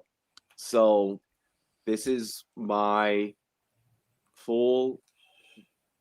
I'm still building it. Never mind. No. I'm gonna still build it. I think I want to add one more leg to this. I'm on 4 legs right now at plus 650 odds. Have you been doing any underdog picks? No. Dude, check out Underdog. They have this thing where you have to do a parlay. At least you have to pick two props to win, but they're giving away Joe Burrow over 1 passing yard for free. So you just need one. I heard about that. Yeah. Dude, there's a lot of sites doing that. I was like, whoa, and that's not even for new users. That's for everybody. So I was like, damn, that's pretty legit. And I was talking to somebody yesterday that had that. They're like, oh yeah, I hit my basketball picks today. I'm just waiting for Joe Burrow to pass for a yard tomorrow. I'm like, oh, that's awesome. Let me get some of that. Yeah. The fuck? The fuck? So you can build it up to like 5 picks, but you only need to do at least 2, I think, and you can use that one as free. Like. Here's what I got. I built this one up to +7 hundo. All right. All right. So earlier during Jorge's set, I dropped a parlay. We're gonna drop another SGP for you guys. All right. Let's go Cincinnati money line. Jamar Chase anytime TD. Big Joe over on the 229.5. Jamar Chase over on 74.5. The Rams to get 2 sacks. And you know what? Just because I'm too sexy for my shirt, we're going to make this a 6-leg. And let's toss in the over with it. Make it +1,000 odds. I love it. Yeah. I love it. Yeah. I like it a lot. The one I gave you earlier was +550. So for everything that you had just mentioned, like that's pretty solid. And I have one where I did like pure passing. And like, all right, if this game goes full vertical, I have Stafford's yards and the same as Burrow's yards. Same thing with Kupp and Chase on catches and yards, all in the same one. I'm gonna be honest. I may or may have not have stole your style on that a little bit on that one.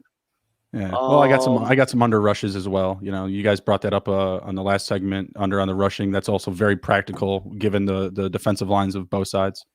So we're both underneath the impression that this game is going to go full vertical. This is going to be through the air intensity. Yeah, that's what I'm hoping for. That's what I'm hoping for. Fireworks, touchdowns. I think all 3 of us are on the same page. Laugh mask off. Robbie caught me cheating on the Rumboyz. Robbie, are you rooting for the Bengals? It's all good, Matt. It's all good. Yeah, I think I've already dropped that. Oh no, Matt, if there's any channel I want you to cheat on Rumboyz with, this you don't know if a fine wine is a fine wine unless you try other wines. We're gonna get a crossover show going where we stream it on both, and we just, you know what? Let's do a show. Let's do a show. Yeah, let's do a show. We toss out some. We're gonna do a show where we do it. We do 3 sports for you guys. We're gonna and one day we're just gonna throw out some hockey, throw out some NBA, throw out some baseball, and see what the fuck happens. March Madness is coming up. I'm sure we can find somebody to talk about soccer. I mean, it's not me, but somebody out there. LQ ain't gonna be busy. What's up, Daily Sports Network? There you go. Do you need me to start? Studying soccer? I can do it. Like I even got on the esports this weekend for some weird reason, and I didn't win them. I started betting amateur hockey, so the AHL league, the AHL. Yeah. It was going really, really well until my book didn't want to pay me out for 2 overtime wins. I wasn't familiar with the fact that if you bet a team money line and they win in overtime in the AHL, they don't count it. And I had 2 overtime money line wins, and they're like, "No, we're not paying it." Like, are you kidding me? Like, really quick, easiest way to lose a customer. Really quick, everyone at home, make sure that you put in and you opt into your boost. I may or not have put in 2 parlays today and forgot to put in my offense. Ouch. Don't do that. Don't. Ouch. Hey, you got a lot of time still to make more bets. So they're banking on that. we're going to make a lot of bets. Really quick, for everyone that is in a state that does not allow you to bet, DraftKings still has its player pools or still has its pools available. Yeah. You can still get into pools. I do not want anyone to neglect any. This is not the day that you fucking leave money on the table. This is not the day that you do it, people. If there's a way, do it. You're going to be betting draft props or waiting 5 months for game action, until we get preseason, and I'm just like, blood starting to itch, and I'm ready to bet on, preseason football unders. I bet on preseason, and I hit actually really well. Hitting the unders. I'm like, oh, hey, Jamar Chase has an odds boost for anytime TD at +150 currently. Y'all get in and get that. I don't care if you play that as a single or what. Y'all get in and go get that, okay? That's a good one.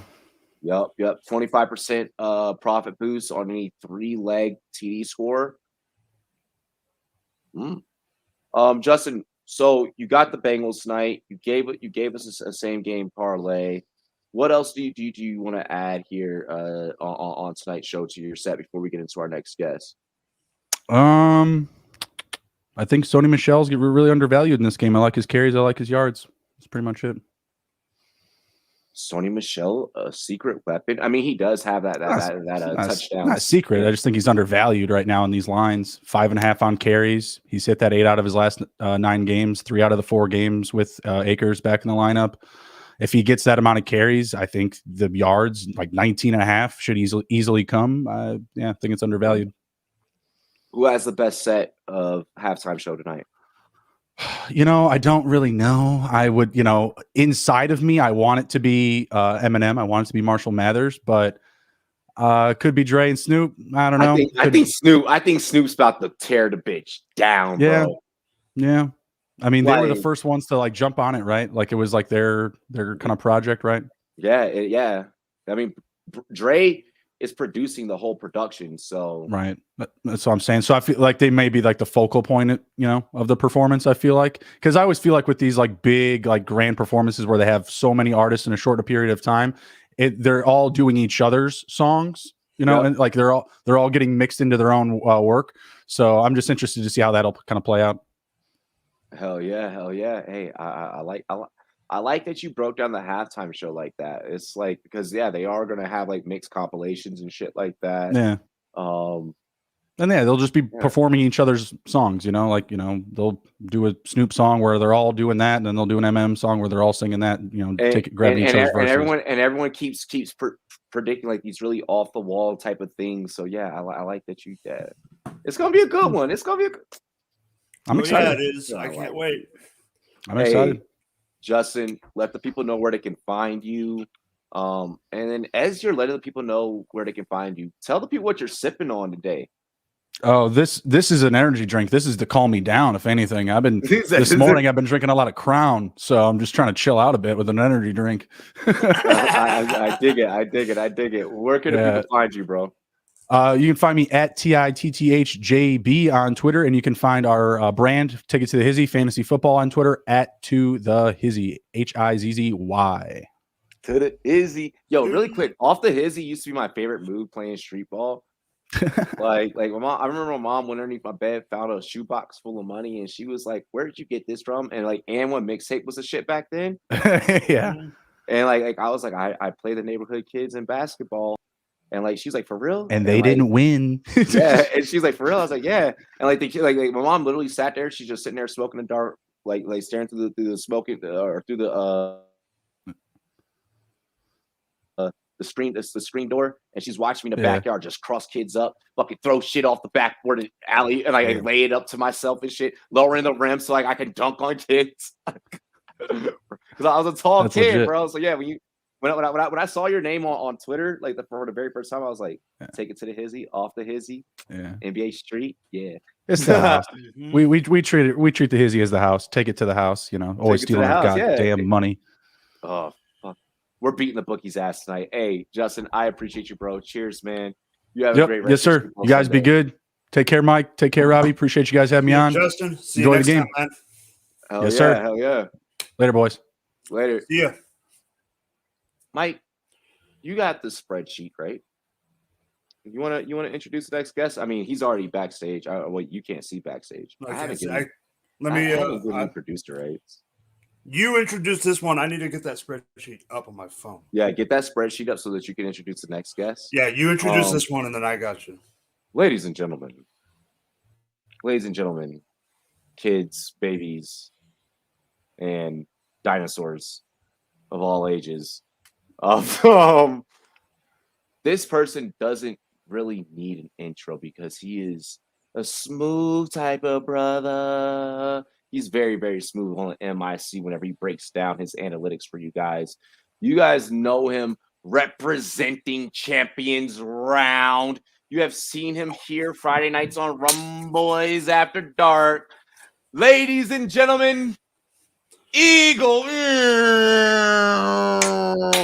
Dan FF has landed. What is good, Eagle Dan? What's up, guys? How you doing? What's going on, Dan? I am Good, man. I'm sitting on- excited. I'm sitting on the mat, chilling. I'm looking at your beautiful face. How have you been? Thank you. First Thank off, you. it's since the new signing with your new label, Champions Round. I haven't really gotten to talk to you. Right. How are things at the new office? Tell us about the company. Tell us about the new job, man. Yeah, I'm being sincere. Things are going great, actually. I started there the end of August for the season. Just went to the Senior Bowl for them, so that was a lot of fun.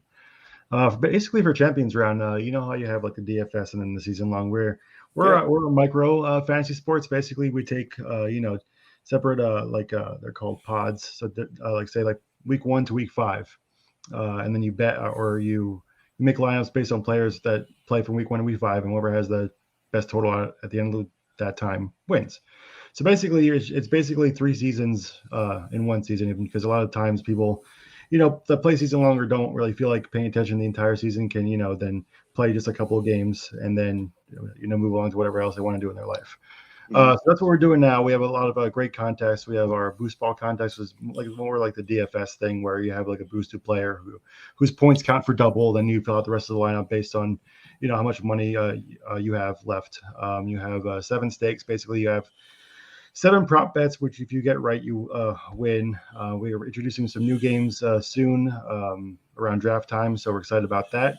But yeah, everything's been great. The Senior Bowl was great. It went down with Steffi Smalls. Saw and talked to a lot of great players, great scouts, a couple GMs. So it was really personally, it was a very enriching experience, and definitely helped me out professionally as well. Be a better analyst and researcher and writer. And you guys are a very, and what I appreciate about you guys and your brand, you're a very customer facing brand. You're very interactive, up close and personal with the customer. What has that been like? What is that transition? Because you don't get that type of intimacy a lot. I mean, especially coming out of the COVID era, coming out of the pandemic and stuff. What has that transition been like to actually almost fairly routinely kind of interact up and close and personal with the people that are watching you and showing you love? It's been great. For someone, me personally, who's kind of like an introverted, it's been a great switch, a great learning experience personally. But I think it's awesome, like to just talk to these people when we do our jersey giveaways, or people can go find us at the stadiums. Like Steph and I go to the stadiums and they find us, and we talk to them and stuff. It's just great, like interacting with the fans of the teams that you're doing giveaways for. You see, like the people that you wouldn't normally talk to. You wouldn't normally talk to in depth about going to like a Jets game, or like the Steph went to like a Minnesota game. Like being fans of the NFC East, you wouldn't normally talk to people like that face to face in depth at one of their games. So that gives us a chance, even like online, even during our shows, even during the giveaways on Instagram, whatever. It's a great system we have. I really appreciate it. And getting to know, basically you're talking to, they're our customers. It's our customer base. So getting like up close and personal, it allows us, one, it gives us great feedback on what people like, because you're basically, obviously not, we're making it for them. So, it's real time, reviews on what we're doing, how we can improve, what we can do differently and stuff like that. And just showing them the appreciation, because without them, none of us would be here. Exactly. So being able to talk to them about that kind of stuff has been really, really awesome. I definitely respect the fuck out of you guys' business model, straight up, bro. Because it's a lot like what we're doing at 32-bit as a startup. It's a lot of how Rumboyz has interacted. So like seeing you guys build and be organic is a beautiful thing. At this time, I'm gonna turn over to my co-host to start off some questions about tonight's game with you, man. Mike, take it away. So Dan, what's up, Mike? What do you think is the biggest part of the game between turnovers, passing game, rushing game, to determine who's going to be the winner tonight? The defensive lines. I think whoever team's defensive line performs better is going to win, because each of these teams have incredible, receiving options and great running games and incredible offenses. So if whoever team doesn't have to stack the box the most will probably end up winning, because if you can only, if the Bengals can get pressure with just Hendrickson and Hubbard, and the Rams can get it with just Donald, Miller, and company. They'll have more guys to put back into coverage to cover, the Higgins and Chase and Cup and Odell and everything like that. So I think whoever defensive line, whatever team doesn't have the blitz the most will have a good leg up in this contest, and I think we'll bring home the victory. Which quarterback is going to have the most interceptions? Stafford. Oh, it's the first time we've heard that today. I think Stafford has it. I think that I don't think that Stafford is going to be this whole thing that Stafford is going to do Stafford things. Like Stafford has just been a different quarterback since he's been in LA. So I think that this whole narrative that Stafford is poised to blow it, or is due for a backbreaking interception is false. And Dan, Stafford is best friends with Clayton Kershaw, if that means anything. It does. I forgot to add that to my calculations. I have to go. Give me 15 hours. I have to go redo the entire thing now. All of it. Gotta cancel all my bets. I forgot about the Clayton Kershaw factor. God damn it. I mean, I'm just saying. Look at how many times Kershaw choked it for the Dodgers, man. And I mean, yeah, exactly. But I think the whole like I said, the whole Stafford choking narrative is kind of overblown.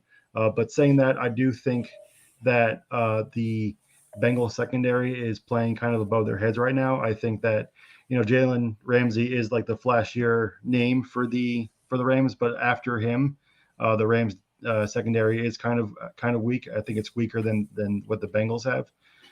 So I think that there's going to be more opportunity for the Bengals to pick Stafford off rather than vice versa. Do you think it's going to be over or under in the score for the total? Over? All right. Yeah. So you're right on with me and our previous guest, Justin, to the hizzy. Mm-hmm. So are you all, because you're over, do you believe that it is going to be more of an aerial attack and a lot of the rushing props are going to go under? Yes, I am a big proponent of going under on most of the rushing props. Honestly, I think that the one, I think for the Bengals, the Rams run defense is too good.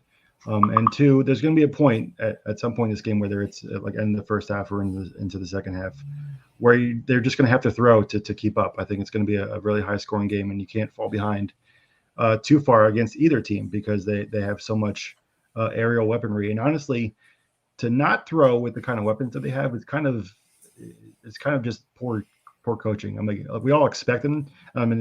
Coaching, the defensive coaches for both teams are obviously expecting both teams to pass. I just think that you're not using your weapons to their full potential if you're not throwing that many times. I think that's what's going to be necessary. I don't think you should have been in the running game entirely. I think you need to run to keep it honest. But but I don't expect either running game to really work that well. So why waste downs doing that if it doesn't work? Yeah, for sure. Besides the defensive lines and the trenches, what player do you think is the biggest X factor for their team to win the game? I think that the biggest X factor is probably Tyler Boyd. Honestly, I agree with that. I agree with that. Mm-hmm. I think that obviously they're going to try to erase Chase. That rhymes.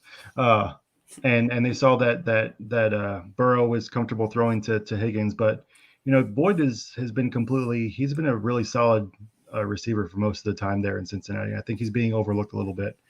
So I think that if the Bengals do win, I think that Boyd will play a huge part in helping them do that. Awesome. I like that. I'm trying to think if I have anything real you're so thorough. Yeah. Dan's thorough. I've learned that since I started working with him almost a year and a half ago. I know. We're gonna have to for real, we're gonna have to get some because your mind is heavily respected. Steffi's mind is heavily respected, mine and Mike's as well over here at the Rumboyz. We're gonna have to get a crossover, a champions round Rumboyz type of crossover with some film sessions, man. You want to hear a lot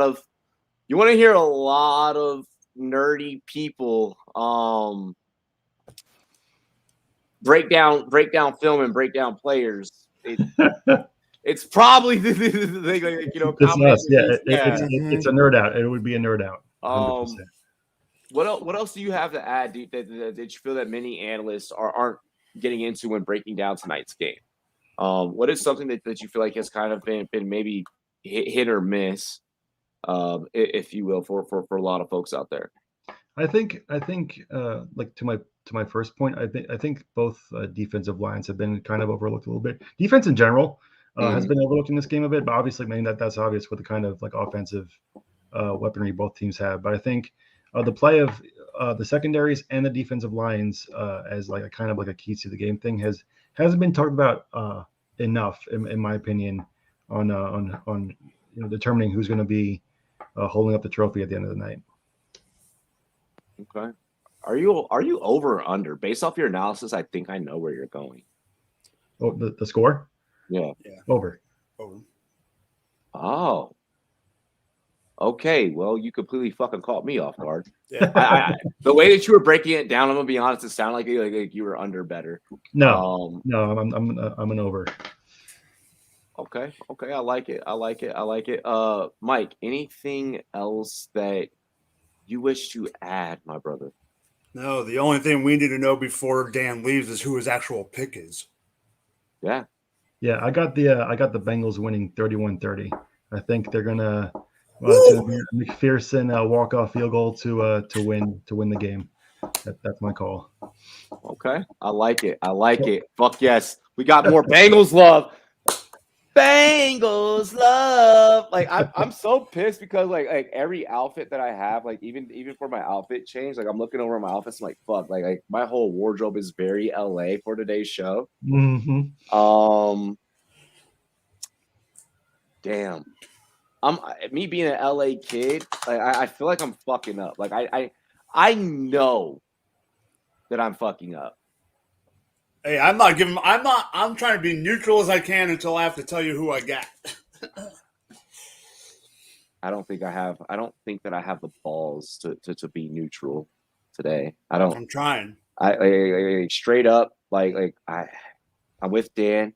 I'm with Justin. Mm-hmm. Who else went with Bengals with me? That's pretty much it. Just the three of us. Justin started it because Eric and all them. Three of us. Y'all are assholes. We can make it if we try. Just the three of us.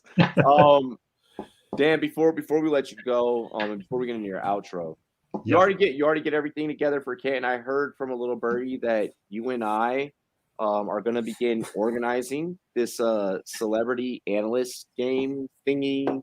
Yeah. I heard that you think that you can cover me. That was J-Wall. You have the Eagles fans confused. That was J-Wall. Oh, okay, yeah. I knew I had the weirdest ass Eagles fans confused. J-Wall thinks that he can guard Robbie. Yes. Yeah. No, he can shut Robbie down. It wasn't even cover him. He would shut him down. He said he could shut me down. Yeah. Blank him was verbatim. Blank him was the term. Hey, those tweets from last year have had me in the weight room. I'm like just in the weight room doing fucking cleans. I'm just doing cleans and squats. I'm like, this motherfucker really thinks he can beat me. No.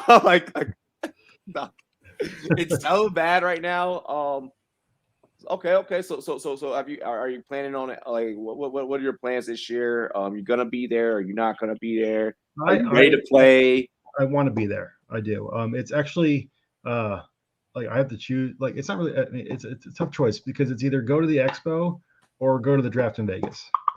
So I have to choose one or the other, basically. Expo or draft in Vegas? Yeah. So it's a rough choice.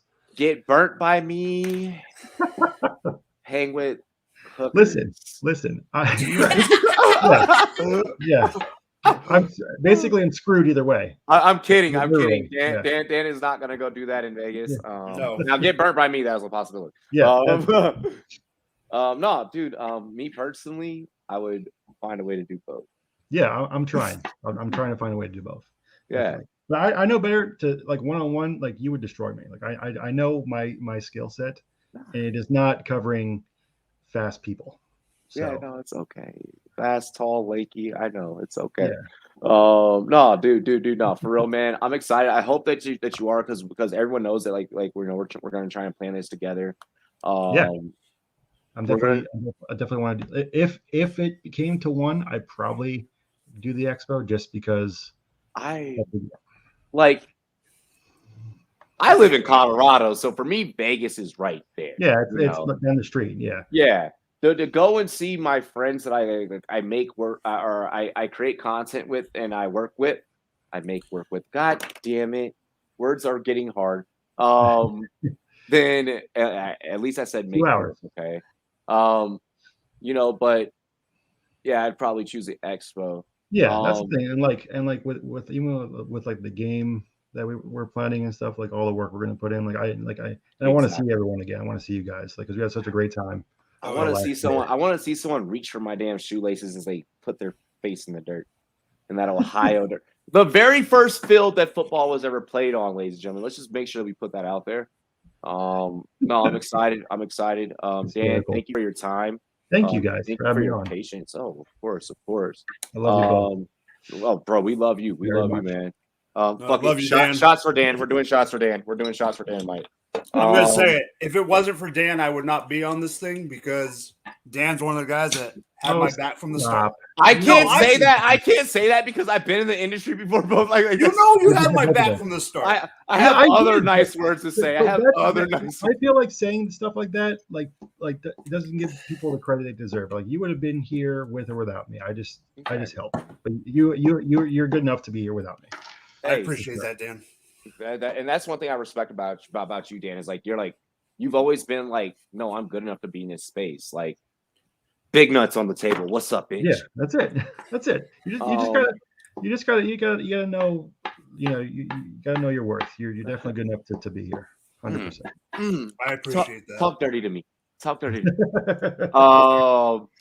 Dan, let's get into your outro. While we get into your outro, let's do some shots. Cheers to me. Cheers to you. All the Rumboyz and girls and champions round. What it do? We appreciate you. Dan, take it away. Appreciate you guys. All right, so you can find me on Twitter at EvilDanFF. All my articles, podcasts, which is called Every Day is Draft Day with Steffi Smalls, is on the Champions Round app. We are doing some Super Bowl giveaways actually right now. So if you want, go sign up. It's free to enter and win some cool science merch. So that's my shtick. Hell yeah. Dan, we greatly appreciate you. We fucking love you, dude. I love you guys very much.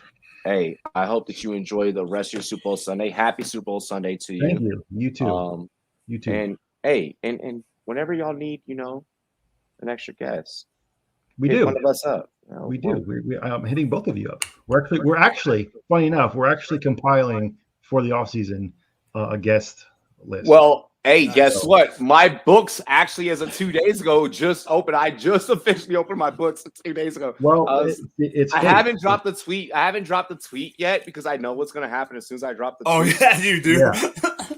Deluge. It's going to be an avalanche. So, but I'm letting everyone know out there right here first live. The books are open Monday. I'll drop the tweet that the books are open and you can book me in.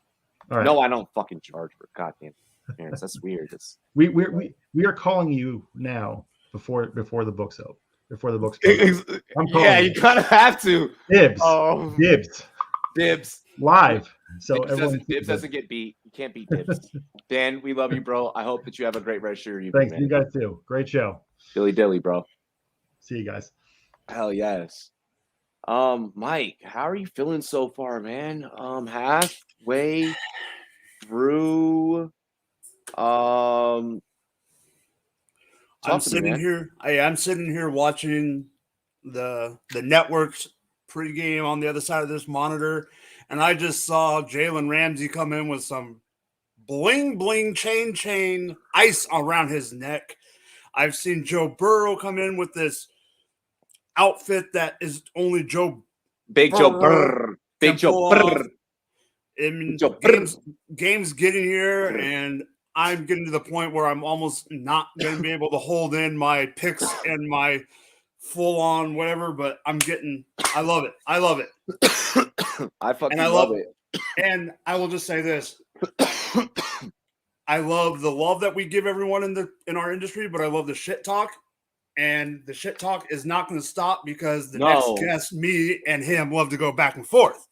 Oh, absolutely, absolutely. No, the shit talk's not going to stop. Oh, wait. The next guest, I think, actually, no. you and I get some time together. Hang on. Oh, okay, cool. Fuck, I gotta restart my phone. So for those that don't know, that sound that you were hearing during Dan's set, was my phone telling me that it has moisture in the charging port, which is complete and total fucking bullshit because nothing has been spilled during today's show, surprisingly. That's a shock. Fuck you. I would have said that on a day that I know you were 100% sober. Yeah, it's still giving me the damn notification that like there's moisture in the charger. Were my knees weak and my palms sweaty? Is that what it is? Yeah. No, I'm probably about to have Megan go plug up the hair dryer and just fucking blow it into the charging port. Hang on, let me check this spreadsheet really quick. I do know that we have a set that we have to get into here shortly. Oh, we do. So here's how we're gonna do this. All right. You let me know, and then I'll just go with the flow. Hang on. First, I need to message Taco. Mm-hmm. We're probably about to get into some mixology. We got some cocktails that we're about to mix up for you guys. We still got a lot more betting that we got to talk about. We have a shit ton of betting that we got to get done. Like I'm literally not even close to getting in half the bets that I want to get done. I figured I was going to get a lot more in by now. I'm probably about to start speeding up my transactions. That's fine. Where the fuck is Taco's goddamn? You know what? I'm just going to message him on Twitter. Yeah, shouldn't he already be ready? Well, technically, we've been ahead of schedule. Yeah. Slightly. We're about 3 minutes early. That's why I'm giving you and I some time before I start up this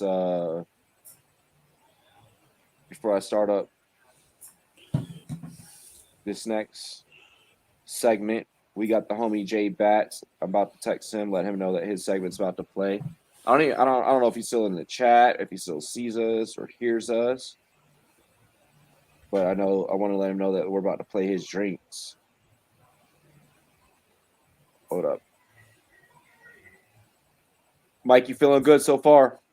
Feeling good. Feeling great. I love the fact that we've had a split on opinions in this show. It got real split really quick. At the beginning, I thought it was going to be all Rams, and then it started to get split really quick. Well, just looking at the list, just looking at the spreadsheet, Jorge Rams, Hoos Rams, Florio Rams, Romoff Rams, and then it went Justin, Dan, Bengals. So we're starting to even back out. Good. I like that we're starting to even back out. Make sure that you guys hit the like over on 32-bit. You see the logo right above Mike's head, the number 30, the word 2, the word bit. All right.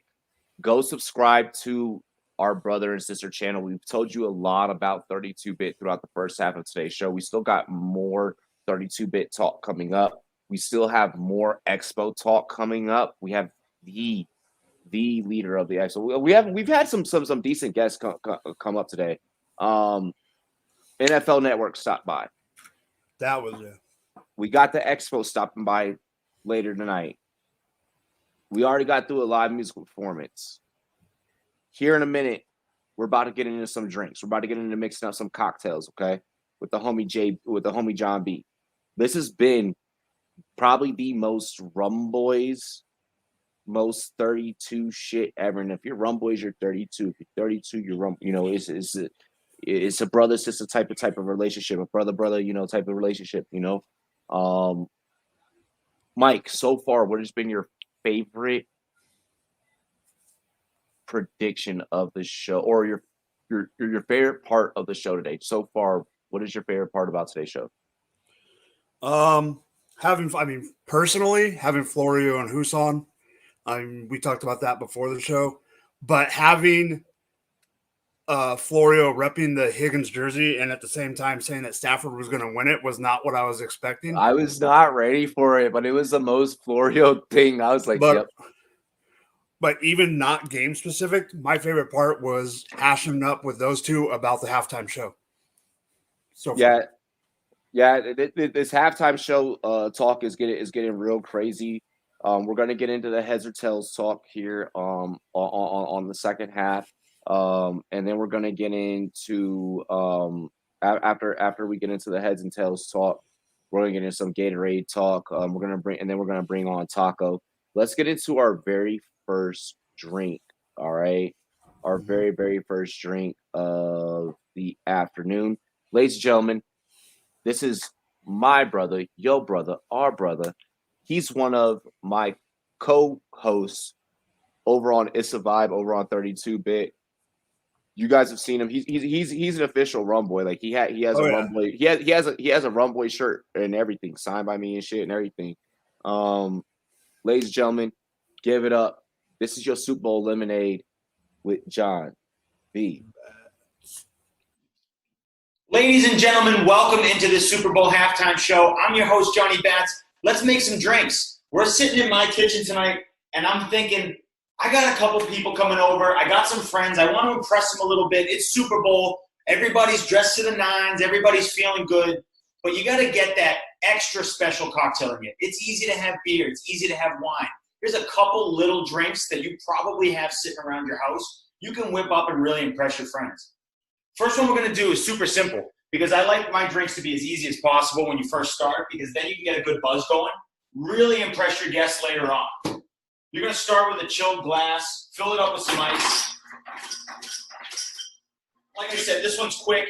You whip it out in the glass. You don't have to shake anything. You don't have to do anything special. You're trying to get the first drink out quickly. Your friends just came over. They don't want to sit and wait. You know, they want to sit down. The game's just about to kick off. You're going to start with 1 ounce of gin.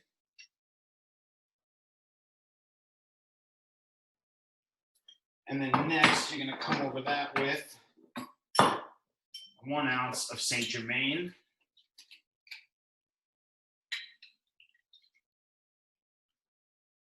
All right. And then finish this off. I'm using Loyal 9 lemonade. You can make this with regular lemonade, but like I said, it's Super Bowl Sunday. Everyone wants to have fun. Loyal 9 is a vodka lemonade based already, 9%. It's real vodka, it's real lemonade. I think it can stand up to being in a drink, and I'm crazy enough to do it. This is a fun way to just kind of liven up any lemonade. And then this lemonade especially is going to hit. Oh, lost a cube there. Finish this off with a fresh piece of lemon. And you got yourself a great starter for Super Bowl. Oh. Cheers. Nailed it.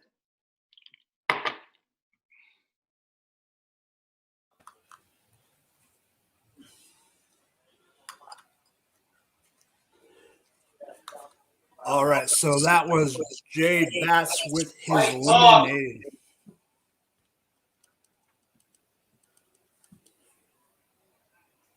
All right, so while we wait for Robbie to come back, we will have Taco in a little bit. But I just want to say that watching the pregame, these guys are ready to play. And I'm going to give one of my picks right now. No, go ahead and do your Jay Batts thing that you're doing. That was what? Go ahead. You're doing good. That was Jay Batts with his Super Bowl lemonade. And I know he will be back with another drink or two later on in the afternoon. Hell yeah. Good job. Good job. Ladies and gentlemen, it's your boy Rumboyz Robbie along the side with Drop the Mic FF, ladies and gentlemen. This man, like, I how I'm going to make it through the game, I know how I am. I'm actually about to set that stream up while this next gentleman comes up and talk. He owes you guys a shoey. Ladies and gentlemen, give it up. The Daily Sporting Taco TDS. West Side Crew, what up, baby? What up? West LA Side. gonna be popping today, son. The three of us. This is not gonna be. No, Bro, I'm not gonna lie. While I was sitting here, I had a sipping beer, and then I went upstairs. I was like, I had to get a fresh beer for the shoey because I can't shortchange y'all. All right, well, let's do this. Shit. I'm gonna do a shot while you do your shoey. While you do your shoey, because I already did my shoey and posted my shoey. So Wait, like, he owes us a shoey. yeah, He owes us a shoey. Well, he won money. He won money. He won big money last night. Wait, what? This man messaged me. This man messaged me. He's like, I get insurance. He's like, if I get one wrong, I'm gonna lose. So like, the first pick that I ever got wrong in forever. I had also the same thing that Taco did. I did it as well. So he hedged the Brunson Killer Gorilla fight. Killer Gorilla won it. So Taco was still hanging in there. He had placed 2 bets where he had hedged that one. Still had Tayavasa on the other ones. The Lakers had fucked him over on the other bet, right? Yep. So we were good there, and that was the one that he had hedged. But he was still sitting pretty on another one. And this motherfucker Tayavasa, let's go. 3, 2, 1, shooing.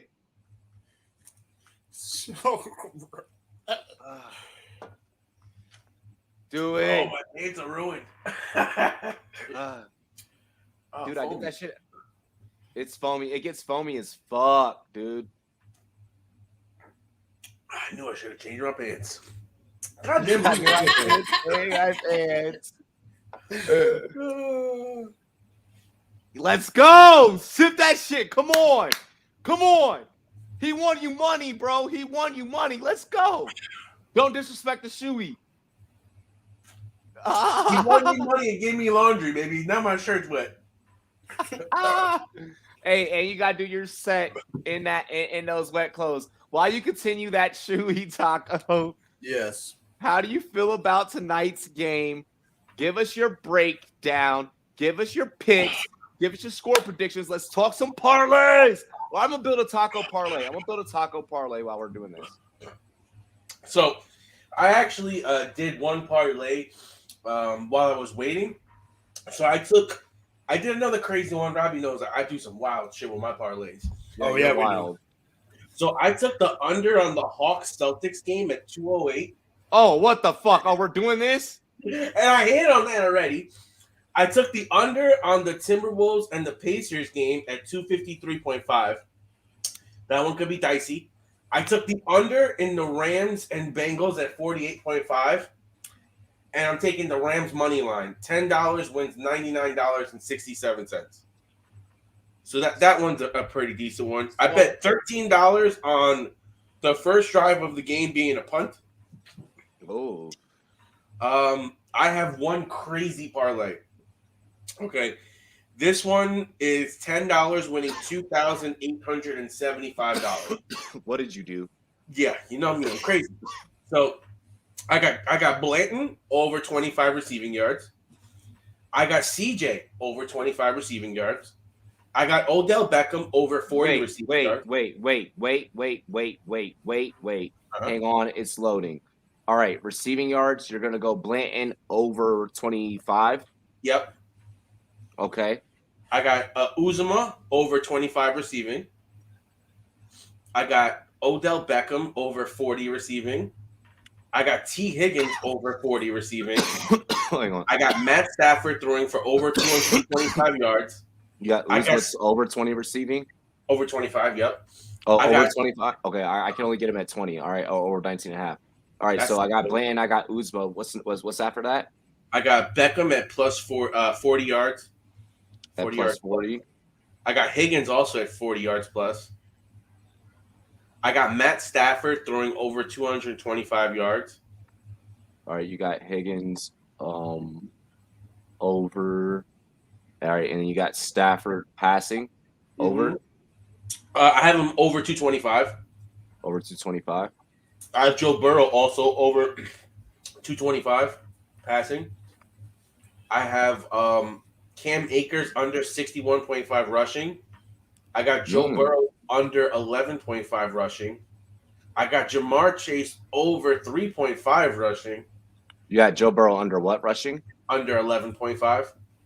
Okay, that's Joe Burrow. Okay. Joe Burrow, not Mixon. My fault. Yep. My fault. Okay, go ahead, continue. I got Matt Stafford over 5.5 rushing. And Samaje Perine under 3.5 rushing. Samaje Perine has 1 yard like in 3 games rushing. I was like, fuck that shit. I'm taking. I won't touch the Perine. What was the one before that? Stafford over 5.5. In his last 3 games, he's gone over. I'm like, fuck it. So 10 wins, 2,875. I mean, I wanted to make a spicy one. Like, you know what I mean? Like, if I win fucking $3,000 this Super Bowl because it's a $10 bet, my lord. Like, you know what I mean? Like, and I think a lot of this shit is doable. It's nothing super crazy. All right, and you're what? That's a 10-leg parlay.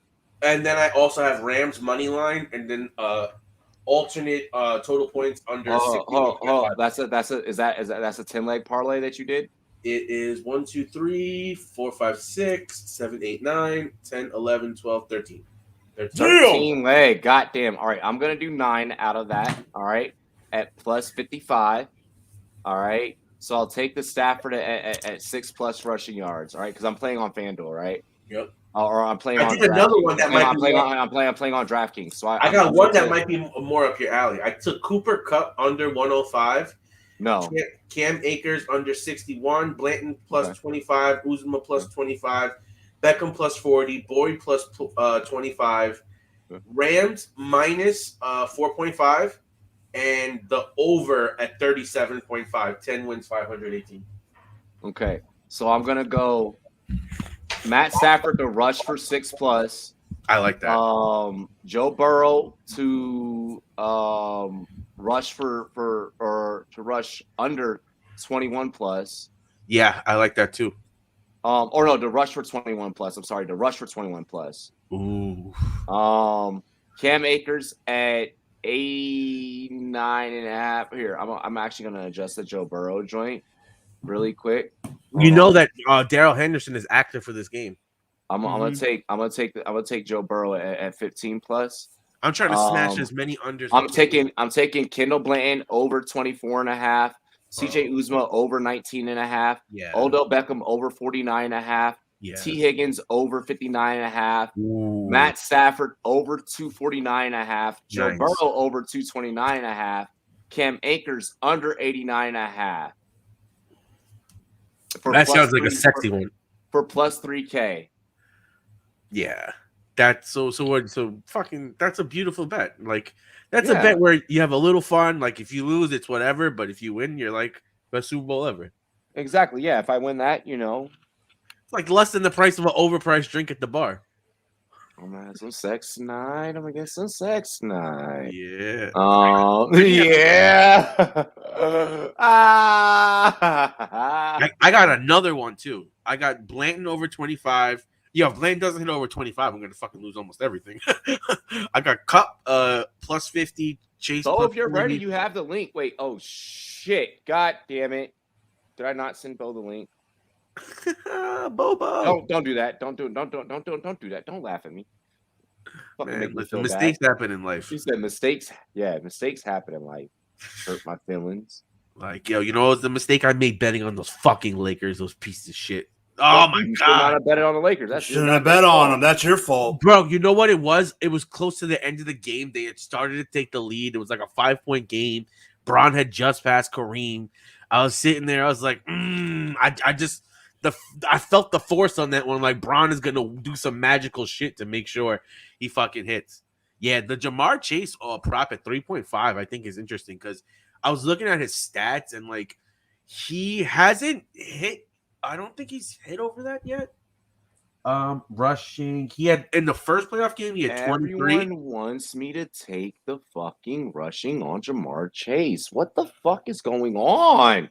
Because it's only y'all have never done this. Y'all have never done this. Y'all have never, ever done this. Well, I took it just because I think it's a sexy multiplier. I think it's sexy multiplier too. Are you parlaying it? Are you putting it in Yeah. a parlay?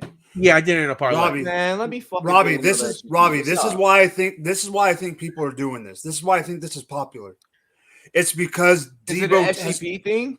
it's because Debo has torched the Rams on that same play, so they Oh, think that's Chase true. can. So But they he's think fucking Chase can Deebo do it. Samuel. I No, didn't even I think understand about that. I understand that, but that's why I think they think that Chase can play like Debo partially and do that every once in a blue moon, and it's only 3.5 yards. It's Also, not like remember- it's I 20. get that. Right. I get And that. remember I this. get that. He has at least one rushing attempt in every single playoff game.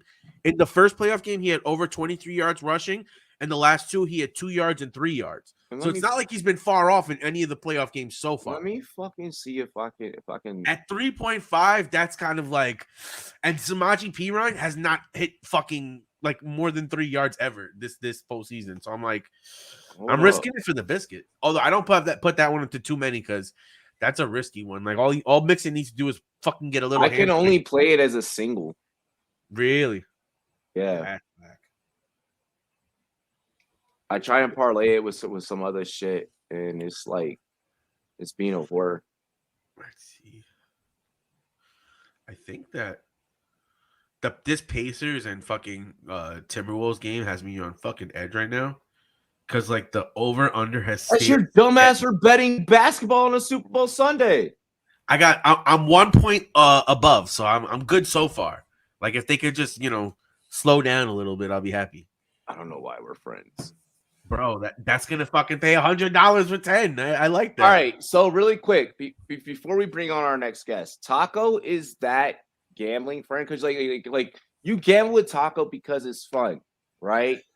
Yes. But he's that gambling friend that you have to smoke weed around this motherfucker, bro, when you're at the table, like because he's like you can't just drink and gamble with Taco. You have to drink, smoke, and gamble with Taco because you need some shit that's gonna calm you down. I mean, we are on edge, baby. We gonna be like Kramer during the whole Super Bowl. We're gonna be like this. I just want to state that gambling with you gives me a fucking heart attack, bro. Every single time. No, he's right. He's right. I I've had know a that couple I'm of right. misses. I mean, this I isn't know that that I'm terrible. right. When I hit this bet, I'm gonna come back and say, baby, it was fun. Bro, oh my gosh. No, you're gonna come back when you lose by like 2 points in basketball and go, "Why did you guys not let me talk you out of it?" Listen, that happened to me with the Look. Knicks. I bet 150 I was gonna win 600, and I lost by 2 points. Look. Let's get into motherfucking DFS hand builds. And in order to do that, We have to bring on somebody. listen, he's been in the kitchen straight up whipping. Just straight up, just fucking up the dishes with his recipes for DFS success. He's been doing this. He's been doing this. He's just up in the kitchen, getting it with the DFS. Ladies and gentlemen, there's no hotter than a hotter. Freshly hatched, Mr. Hot Box Batch himself, Mr. Bone Nose, Big Time. What's good, baby? What's poppin'? Man, Cali up in this after hearing Taco's bets here in the lobby here, I'm gonna have to switch to indica. Hey, that motherfucker, yo, like Because I got anxiety. I don't have anxiety, but I got anxiety. That's Trust Taco's me. betting style though. He's the anxiety better. Like that's his betting style. Like I can't lie. Yeah, I but kind he of doesn't enjoy have to project it onto everybody around him. Like I got pins and needles everywhere, man. Exactly. I'm afraid for you, man. I'm afraid that your NBA bets are just like, why would you bet on the NBA ever, let alone on Super Bowl Sunday? when we run our 1-800-GAMBLER commercial, which by the way, if you do have a problem, 1-800-GAMBLER. Exactly. If you do have a gambling problem, you might be Taco. Listen, But to Taco's credit, it's not gambling if you know you're gonna hit. Yeah, I mean, yeah, exactly. Hey, when that motherfucker, when we were texting each other last night, and he was and Tayavasa had won, and he had already hit on all the NBA shit, and that's all we were waiting for was the UFC shit. And I was like, yo, we have these two locked, like we're solid, like we're good. He was like, I bet you were no. shitting bricks after that first round of the Tai Tuivasa fight. Bro, he was getting worked that we ain't first gonna round. talk about that. Honestly, We're not gonna talk about my first round emotions. I was getting a little nervous in the back half of the Izzy fight because I was like, I don't know how these judges are. Because the first one of the judges, my girl was laying next to me, and I kept smacking her on the ass and waking her. I'm like, babe, get ready. I'm like, I'm gonna take a shoe, and she's like, it's not looking too good. I'm like, I'm gonna take a shoe, and then sure enough, it happened. No, when Derek Lewis took down Ty twice in the first round, I was like, dude, Derek's got it today. Hey, hold up, wait. That elbow was nasty. Fellas, before we get into a hand build, a DFS hand build featuring our own Bowman Big Time, ladies and gentlemen, don't know hype. Let's go. Boys. I'm gonna take a shot with y'all before I get out of here because my ride is here. I'm gonna be checking out y'all stream because I'm gonna have to hit y'all with some of the updates. I'm gonna have to make some same game parlays. Put us on in a car. If you're going in between Super Bowl parties, you need to put us on in a car. We drop an analysis. We about to build a lineup here after this shot. Cheers to me. Cheers to you. Enjoy the holiday. I'm expecting some great shit from y'all. I'll be checking you out so I can plug in a little DFS because I haven't hit that in a minute. But it's been fun. I got a shoey in for y'all. Who knows? I might do another one next week. That shit was kind of fun, even though I'm No, we're gonna fucking get Mike to chop that up really quick and post that on the SportsMe. That's gonna be lit. All right, boys. Enjoy. Win some money, baby. That's what this is about, right? Beat that bookie's ass. You know how we do here at Money, honey. Network. Money, honey. Hey, Taco, we love you. Make sure you guys follow him at TDS Taco, all right? You already know. See you, Taco. All right, Bo. DFS hand build. This is you and I's favorite exercise. It's my only exercise. Oh yeah, you're in California. You can't get in on the other shit. I want to play poker against you so bad. Oh, dude. I don't know if you want that. I don't know if you want that. God, I want to be at a table with you, Scott, Mike, Swags, bro. Oh God, yeah, bro. Dude, that would be fire. That would be a hell of a game. That would be fun. Hey, who am I going with at this captain spot here? I'm playing on DK, by the way, but whatever you do, man, I'm following your analysis. I'm with you, man. I'm with you on DK. So I'm thinking if we're gonna win big, which is everybody's goal, if you're playing DFS, especially Super Bowl Sunday, showdown slate, you're gonna have to get creative. And everybody and their mom, my mom, my grandma, they're playing Cooper Cup in the captain spot. And there's nothing wrong with that. There is nothing wrong with that for a cash lineup. But if I'm going to be putting in a Millie Maker, I'm going to be putting in a single entry big field tournament with a big cash prize right at the tippy top. We go a big field. We're going up against everybody in the world. Yeah, just like, hey, I want to be able to say that I beat all y'all. Like I was the guy with the lineup. Remember that lineup on Super Bowl Sunday 2022? Davidson energy. Let's go. Flopping on the table. I'm playing T. Higgins or Odell Beckham in my captain spot. Let's go. Leverage and upside because we're talking about T. Higgins and Jamar Chase on a per game basis. We're almost indistinguishable. And that tells me that if you have a guy with the same upside and a very, very low price compared to Jamar Chase, and he probably won't draw as much of number 5 as Jamar Chase, I'm thinking that T. Higgins has the most upside for the price in this game, and Odell Beckham right there behind him. Yep. With Mike Hilton probably gonna try to follow Cooper Kupp around as much as possible. It's not easy because he lines up in the slot and at H a lot. That's okay because they run a lot of zone anyway.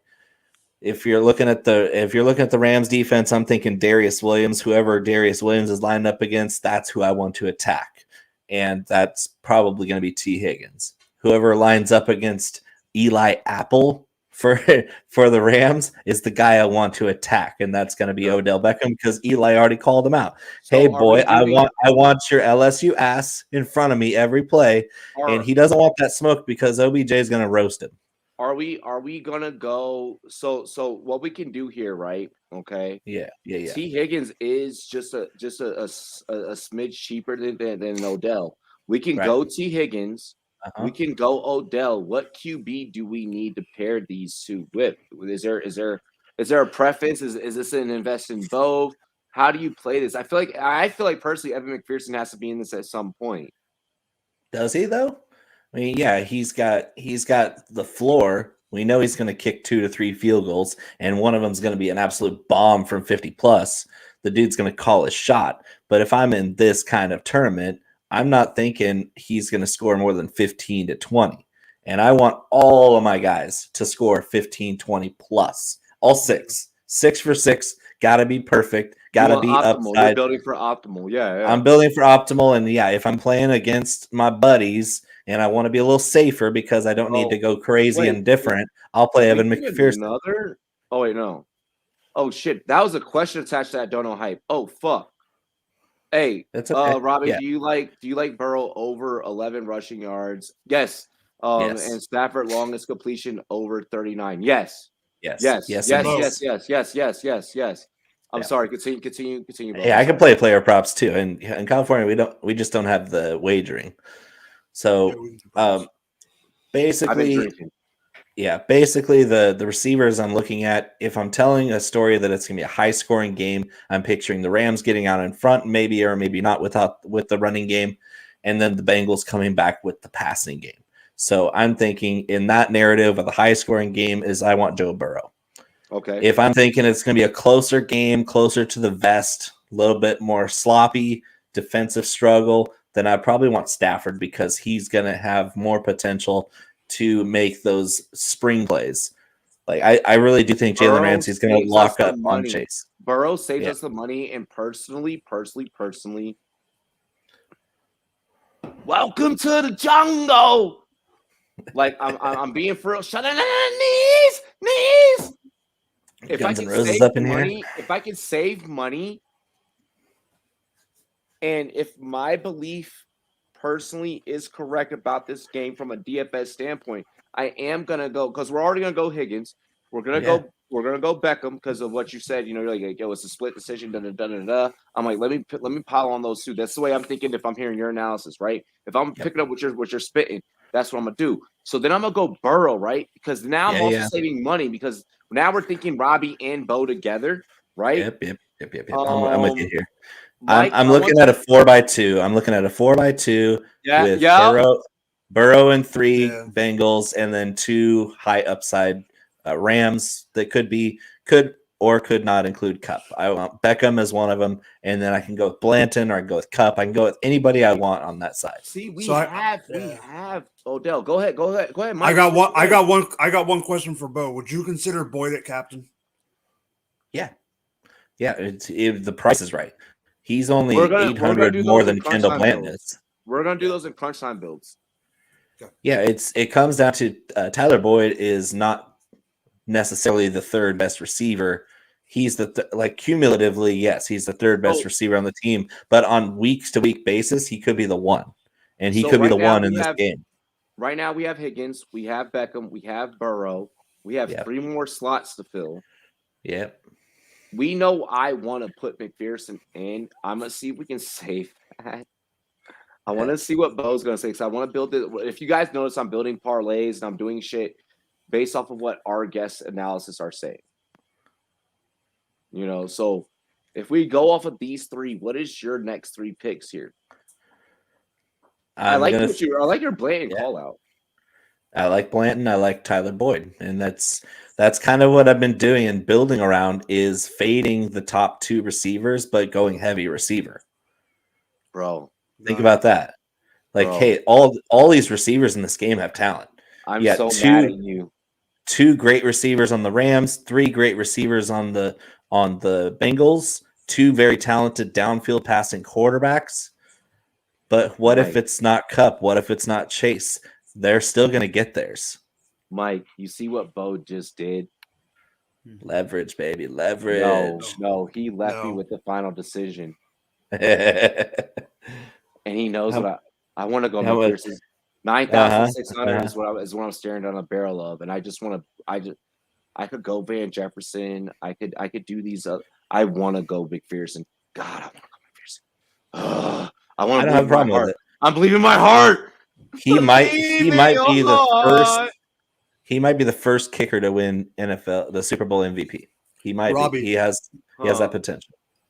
I want you to put a lineup with Ben Skronek. Don't. I only did it because I know Robbie's love for Ben Skronek. His hands are about as good as Josiah DeGuara. So I'm putting in this lineup now that you just said that. You're mean. You're really mean. Now, I don't have a problem with McPherson because in that price range, you're either going McPherson or you're going some fourth or fifth best receiving option. Do you see what my co-host puts me through? I think he's just out for toxicity and violence. I would never do that. I would never play Ben Skronek. It was a joke. But you mentioning his name is kind of already a faux pas for the show. So like he knows that there's two names that'll set me off in tonight's game: Skronek and Joe Mixon. Those are the two. I didn't say the other one. Well, I'm giving the other one the benefit of the doubt about tonight's game. I'm giving there ain't nothing wrong with Mixon. There ain't nothing wrong with Mixon. It's just you got to look at upside here. Yeah, Robbie's already feeling good. Says Slap. I am. He says he's cooking chicken wings. Yo. Yeah. I got chicken wings going down in the kitchen. Mine are in Traeger right now. I got chicken, bone-in chicken thighs. Picks or it didn't fucking happen. And if you don't tag me, it just doesn't count. What Traeger do you have? I have the original Tex, the first generation. Tex. Okay. I've already seen pictures of his Traeger. His Traeger is sex. It's old as fuck. It's the first Traeger that ever was a Traeger. So. No, but you got a good one, and that shit pumps out food. We have a question from the chat, and we also have a guest in the background that we'll bring up here in a minute.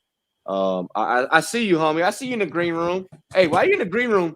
Feel free while you are in the green room. For anyone that's never been on the Rumboyz Fans Network, whenever you're chilling your way in the green room, get drunk, relax, smoke.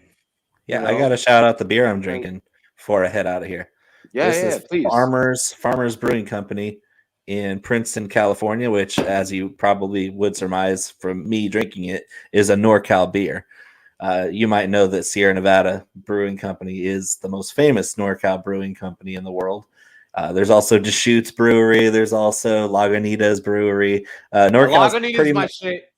Yeah, pretty much NorCal. NorCal is the hub, the center for craft beers. Colorado got you on that one, baby. Colorado's close. The Denver area is incredible for craft beers, but the best and the biggest names that have come out of the woodworks have come from NorCal. And this is your next one. Farmers Brewing, Princeton, California. Their slogan, put your lips on a farmer. That's what I'm doing right now. Oh, two things. Visit me, I'll visit you. Well, one, I'm probably going to, hopefully I see you in the expo this year. But visit me, I'll visit you in our respective home states. Well, I say respective home states like your home state's not my home state. That was fucked up. Current home state. Exactly. Current state of residence. Thank you, brother. Thank you. Yeah. And then also, you want to shoot me, a can of that in my next order of my hot box batch. I don't see why not. There we go. Speaking of hot box batch, let's get into your outro, brother. Drop your pick for tonight during your outro. Tell people where they can find you, and definitely, please, I need you to highlight hot box. And if you have a game day, and a game day food, the game day food that everyone needs to be getting on. All right, so 5 peppers. That's what I rate my my hot sauce. Hot box gourmet hot sauce, the most deliciously intense condiment on planet Earth. You can find it along with all of the products of Big Time Flavor Co. at bigtimeflavor.co. We are the official punch in the mouth of fantasy football, and we've been making your mother-in-law's cooking tolerable since 2020. Hey, man. All it is you're gonna be licking your fingers. You might even be chewing some fingertips off because the shit's that good. Really reasonable pricing. You can buy it in a bundle, save even more money. You're not gonna go back to the crappy, full of junk store-bought shit. That's basically the mission of my company, is to bring the flavor big time, but cleanly. Like, I want it to be clean. I want it to taste like it's just ingredients for flavor. It works really well on seafood, by the way, guys. Everything. You put it on. Testimonial. You could put it in a shoe and drink it out of a shoe. Baby, grab my Jordan. Grab my Jordan. Do it. Do a Grab hot my box Jordan. chewy. If you do a hot box chewy, you might be sweating a bit though. Well, before you go, did you bet Tui? No, I had Derek. I just thought Derek was a better fighter, and he impressed me. That was a great comeback because Derek was really impressive the first round, and then Tuivasa brought it home. Really quick. We see the logo of the shoe. We don't do shoeies out of no dumb shit. All right. Hey, Yeah, this is for your loss. Hey, this is for your loss. This is for your loss. The Tui shoey. My girl's in the back. She's like, "What the fuck? You're doing it?" Yeah. Hey. Hey, at least they're out of J's. You're out of J's, so that's good. Hey. This is for, and I'm letting this ferment for a bit. Hey, this is for your betting loss. All right. When it comes to UFC, listen, Bo has got you on DFS. Bo, I can't wait till March 5th. You and I want to get you on the show with you, me, you, and Mike. March 5th. Let's break down the March 5th Covington Jorge Masvidal fight. And I can't wait. Yeah. Babe, you want to record this? All right, let's do this. Hey, this one's for Bowman big time. I got the Rams 31-24. Rams. Let's go. Hey, this one's for Bowman big time. We're about to bring up another guest here. This shoey is for all the Derek Lewis losers. Cheers to that. Dilly dilly. Woo! Let's go, baby. Bo, I appreciate you. Yeah. I'll see you on the other side, man. See you, Bo. And he's like, should we get the peppers? Oh, official hot boy here. Bo, I appreciate you. Ladies and gentlemen, next up, here on the Rumboyz Fantasy Network. And I don't even know who that is. And 32-bit. Okay. No, I know. You can catch him on 32-bit over on our Podbean, which is the audio version of all 32-bit content. Ladies and gentlemen, the host of Screen Pass. You can catch an episode of Screen Pass where he is hosting, and I am featuring alongside him and Justin Barber. Ladies and gentlemen, cheers to me, cheers to you. From the land down under, what it do? Sheehan, what's good, bro? What's up? What's up? What's up? Cheers to me, cheers to you guys. Thanks for having me on. Yes. Dilly, bro. For you out, yes. Let's go. I love that you've been pounding the shoeies. Yeah, doing a shoey after, and me doing a shot after a shoey is iconic. I think the shoey might have been born in my hometown, Perth, Western Australia. It was brought to the world stage by our own Daniel Ricciardo. Yes. Yeah, Ricardo did it. I know Ricardo did it. Yeah, so it's come all the way around the world, and now it's here on Rumboyz and 32. It's amazing. It is. By the way, ladies and gentlemen, again, please make sure you like, comment, and subscribe to 32-Bit Network as well as Rumboyz, but especially 32. 32 is the partner network of Rumboyz Fantasy Network. If you have not already checked out our content, we really, really greatly appreciate it if you do. Also, for all of you on your long to and from work drives, to and from the babysitter when you're picking up the kids, all that good stuff, check out the 32-Bit Podbean if you have not already. You know what I mean? Check us out on Podbean. That is 32. You see the logo right next to Mike, my dude. All right, so Shin, getting back into the show, man. I know I have a couple of questions here in the chat. The questions are coming in like fucking crazy. Like it's insane. Smokey, he said, "I'm back, motherfuckers." Spice what's up, Smokey? With hot box. Hell yes, Smokey cooking with hot box. Shout out to the homie Bo who was just on. Hot Box's official smoke show hot sauce for obvious reasons. Smoke show. That motherfucker drink from a shoe. I did just drink from a shoe. I just did a shoey again for the second time in a row. Yes, he did. Yes, he did, Smokey. Yeah, hell yeah. Bet a thick 6 prop anytime offensive lineman TD. This come from the deal. And my girl looked at me and said, "I wish I hit that thick 6 too." FML. Hold on. Bust down for the thick six. Bust down, Tatiana. Yes, bet thick sixes. Bet thick sixes. Shan, we're gonna get your analysis here in a second. Let's answer this other question. I'm gonna try and run this. Thoughts on Chase over 64.5 yards. Boyd 3+ catches. So I'm gonna go yes, yes. Cooper Kupp 89.5 yards. Yes. Mixon 44.5 rushing yards. That's a tilt. That's a heavy tilt. That's a heavy fucking tilt. You tilt at that number. That's the number that makes you tilt, and don't play that number. Can you go higher, please? Thank you. Cup TD, yes. OBJ, obviously. 49.5 yards, yes. Stafford, 250 yards. Maybe go lower. And still parlay that in there. Burrow, 230 yards. Yes, because they might be playing from behind. Rams win. Do not put that part into that parlay. You're getting greedy. Don't put the money line in your parlay. Don't put the money line into that. Can someone grade one of my prop parlays? We can. Jan, put it in. Your analysis for tonight. Put it in. While you put that in, Matt, because you're a community member, we're definitely going to get to that. Shan, give us your analysis on tonight, brother. I think it begins and ends with the quarterbacks here. And one of these guys on Pro Football Reference has 3 nicknames. The other one has no nicknames. And to me, that is egregious for a man who has been in the league for 10 plus years to not even have one made up nickname on Pro Football Reference. There's there's nothing. We know that Brady's the Pharaoh on there. We know that there's all sorts of random shit that nobody calls anyone.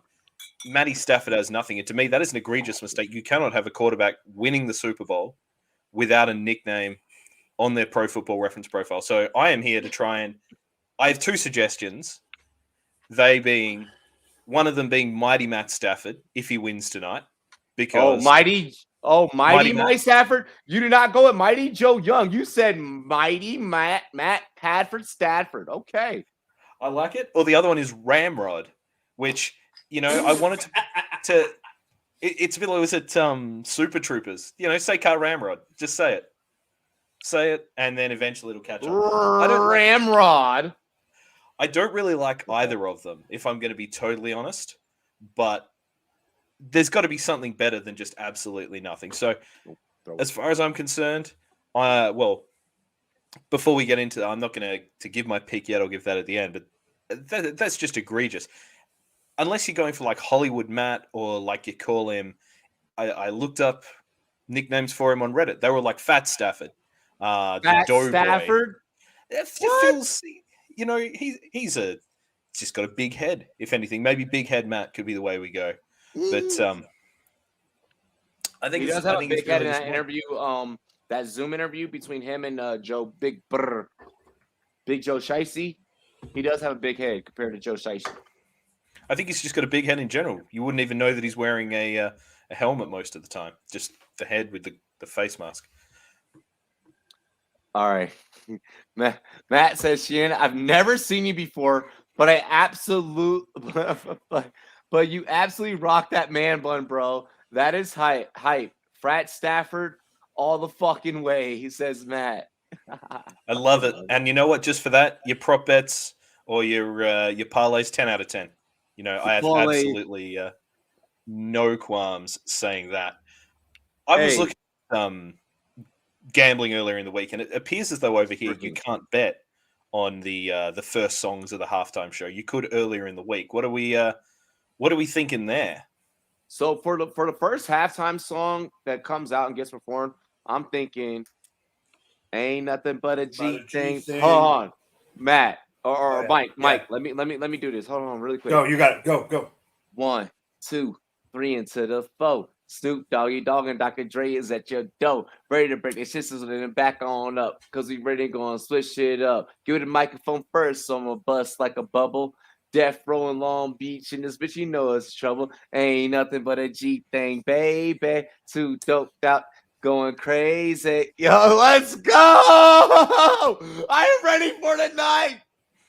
So I agree with Robbie, but I honestly think that part of the reason I think that is the Death Row purchase.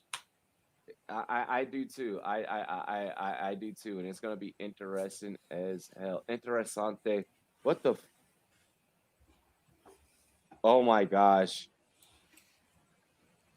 Dan just bought his fucking expo ticket, and he's like peer pressure. He sent me a screenshot, and he's like, "What's up?" Good. For mine, if I had to bet on it, I think stadium's black, and then middle of the field, out of nowhere, holographic fucking 2-pack, California Love opening the whole fucking thing. California love. So, Sheehan, I agree with you, but I think that's going to be the end.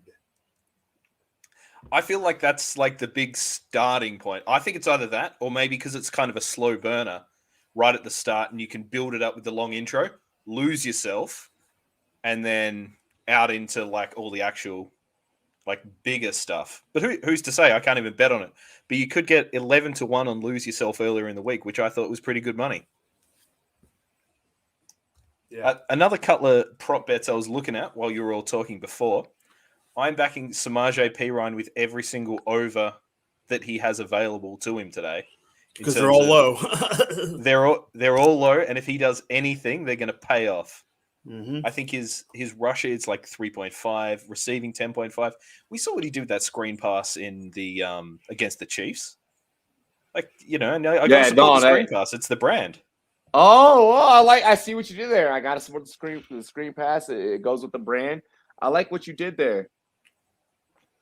That's what it is.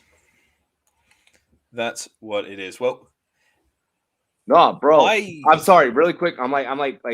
So for everyone that doesn't know what's happening right now, I'm like getting the outfit change ready for the performance. Like I'm trying to make sure the outfit's ready for the performance. Mm-hmm. I got you. And like, you know, we may or may not be nervous back here. You got it. Yeah, no, it's gonna be interesting. It's gonna be interesting. What I want you guys to do, I want y'all to when it comes close to that time, I'm gonna let y'all know we're gonna be doing a freestyle challenge during this performance. You guys are able to drop 3 players' names in the chat that are playing in tonight's game. They have to be on the active roster. I will utilize those 3 players' names in my freestyle. I will let you guys know when in the show that comes during my performance. It's gonna be litty. This is the first time I've ever actually like done this. I'm going to tee you up with an easy one here because there's some good fucking rhymes, and that's Whitworth. For the beat that I'm doing, and yeah, that I like that. All right, so Wentworth is one. The chat gets 2 more. The chat gets the chat gets 2. The chat gets 2. The chat gets 2. The chat is gonna get 2. Rams are putting a hammer on since he says Steelers Nation 412. Steelers Nation up in the chat. What is good, my guy? This may be Al Michaels' final game with Chris Collinsworth. Oh my gosh, super interesting. Mm-hmm. You better lose yourself in the music the moment you want it. You better never let it go. Oh, you only get 1 shot. I like it. I'm 2011. I'm 2011. Snoop passed the West Coast torch to Kendrick. Now they're performing together on the biggest stage. # full circle. And he bought Death Row. And he dropped an album yesterday. Mary J's dropping an album. Kendrick is on his last album with TDE, and he's probably going to perform new music tonight. This is going to be crazy. This is going to be absolutely fucking insane tonight. I'm going to have some reactions going and shit, during the halftime show, but we're going to enjoy it on full volume back here backstage. Y'all are going to have to turn on your TVs on full volume, but yeah, it's going to be litty. Sheehan, you're part of 32-bit. That I am. This is true. This is true, mate. Hey, really quick before I get into this question. Hey, good day, mate. Hey, Shan, welcome to Rumboyz Fantasy Network. How's my Australian accent? Like, am I doing good? I think you started off strong and then slipped into English, but it's fine. You know, the Australian accents, it's a hard one to hit. On a scale from 1 to 10. Yeah, you're going to have to hit me with it again here. Shane, good day, mate. Welcome to the show. Fuck. That's like a 4, man. I can't give you any more than that. I can't go further. Oh, crikey. All right. So a 4. I'm gonna work on it. And next time we have you on the show here on Rumboyz Fantasy Network, because you've already had me on your show, not once but twice. So I'm gonna bring you on my show here. Bro, I want to know from you, and we asked all the 32 crew about this. What does it mean to be a part of 32? And what has it been like, kind of like behind the scenes, putting together everything that we have been, bro? I mean, it's surreal. Like just getting to interact with, I mean, not just the Marcus Grants and the Florios of the world, but like, dude, guys like you. You know, the shit that you do is amazing. Getting to work with Who's a bit closer, and even like the energy of guys like Nate, like Sven, like it's infectious. Like it feels like. I always say on Sleeper Wire during the show, it's like, get on board now. This is like buying Bitcoin when it was just nerds in your mum's basement or living in their mum's basement, not nerds in your mum's basement. It's crazy. It's super surreal. Like I've had Mike Florio on my show a couple of times. Just super good dude. And it, you know, to be invited part of that was incredible. And then to actually kind of get to be hosting my own show on it. I mean, it's absolutely surreal. And the work that you guys do at Screen Pass, like it's so original, because what people don't know, you're out of the box thinkers, and you know how to get creative at the drop of a pen. How have you masterminded a lot of your creativity? Where does that inspiration come from? How is that just how your brain works? Like I've now been in like I said, I've been on your show twice. I can only imagine what a writing session is like for you. You're so methodical. Where does that come from? I hated writing growing up, so it's kind of funny. Really? What the fuck? I do that as a passion. Like, but this is the thing, is even now I can't be forced to write. Otherwise I'll hate it. So Screen Pass was kind of born out of an idea of Justin and I wanting to do something. Yeah. And we kind of see a lot of stuff the same way. So that helps that you're like, you know, we work closer together. You know, we bounce off each other. So it was born out of that. And also, like, for those of you who don't know, I'm sure you're all avid fans. I'm sure that you're all wanting my autograph, having seen me on the show now. It's a show. I'm getting your autograph when we're in Canton, bro, for sure. Absolutely. Right back at you. In fact, I got to bring you a bottle of rum from right here in North London. Pirates Grove Coffee Rum. It's amazing. Don't play with me. Don't do that. I'll do a vlog and I'll do a total taste testing. Don't do that. I'll do that. Yes, do that. Yeah. Absolutely. So yeah, it's a show about football and popular culture. So we don't talk about the games, don't talk about that, but like we talk about movies and books and TV shows. We talked about Draft Day this week when we had Robbie on. We did a bracket of the best Super Bowl ads ever. We did coming out in a couple of weeks. We did Gus, a movie about a field goal kicking mule. We did a book. The first episode we picked a football team of Marvel characters. So it really is like I sit down with Justin and go, "What do you want to do?" And we come up with ideas. So my fan base knows this about me. Like, I try and toss in a lot of comedy, a lot into what I do. I really respect the art form of comedy, and I think there's a way that comedy can be a vehicle in combination with sports to deliver messages.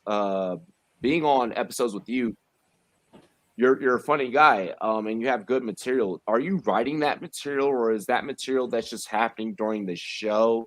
How does that material come to fruition for you? Most of it, or I try to do as much of it, like off the top of my head as I can. Okay. And there's definitely been times where after a show I've gone, "Oh fuck, I wish I'd said this." And like you can't go back and edit in it. It's just it's like long form improv, which is something I'm not that interested in. But like Well, you wants to hear us. you do that really well though. Your improv shit, like you do a lot of that like really well. So I don't want you to discredit yourself. Well, yeah, it's like I'm not going to go and see like an improv show and have like people playing games and stuff on stage. But it's kind of fun. Like no one wants to listen to a podcast that's overly scripted. Yeah, you want to. It should feel like a natural conversation with people when you have people on to like just banter back and forth with them. And yeah, like we have topics and like I like to prep for a show. My co-host on Sleepaway Natter, he just comes in cold and he does an awesome job. I have to do a little bit of prep to make sure I'm at least slightly prepared for what I'm going to talk about, but I'm not sitting there writing jokes or anything like that. I definitely write my intro for Screen Pass each week because I want to make sure I nail that. But as far as the content and the flow of the shows, now it's just did off you the write cuff. that when you did that Harry Potter ad? When you did that ad, I did write that one out in full. Okay, there's no way you did that. Like there's no fucking way. So me and Steffi were on the show. For those that don't know, we'll have to re-release this show on like Throwback Thursday next week or something.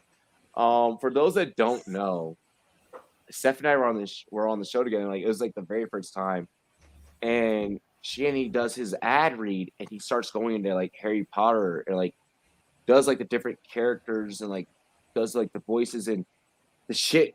Like Steffi and I, like we messaged each other legitimately. We were like, did he freestyle this? And I was like, I don't think he freestyled that. I was like, I write material, and I don't think that material was fucking.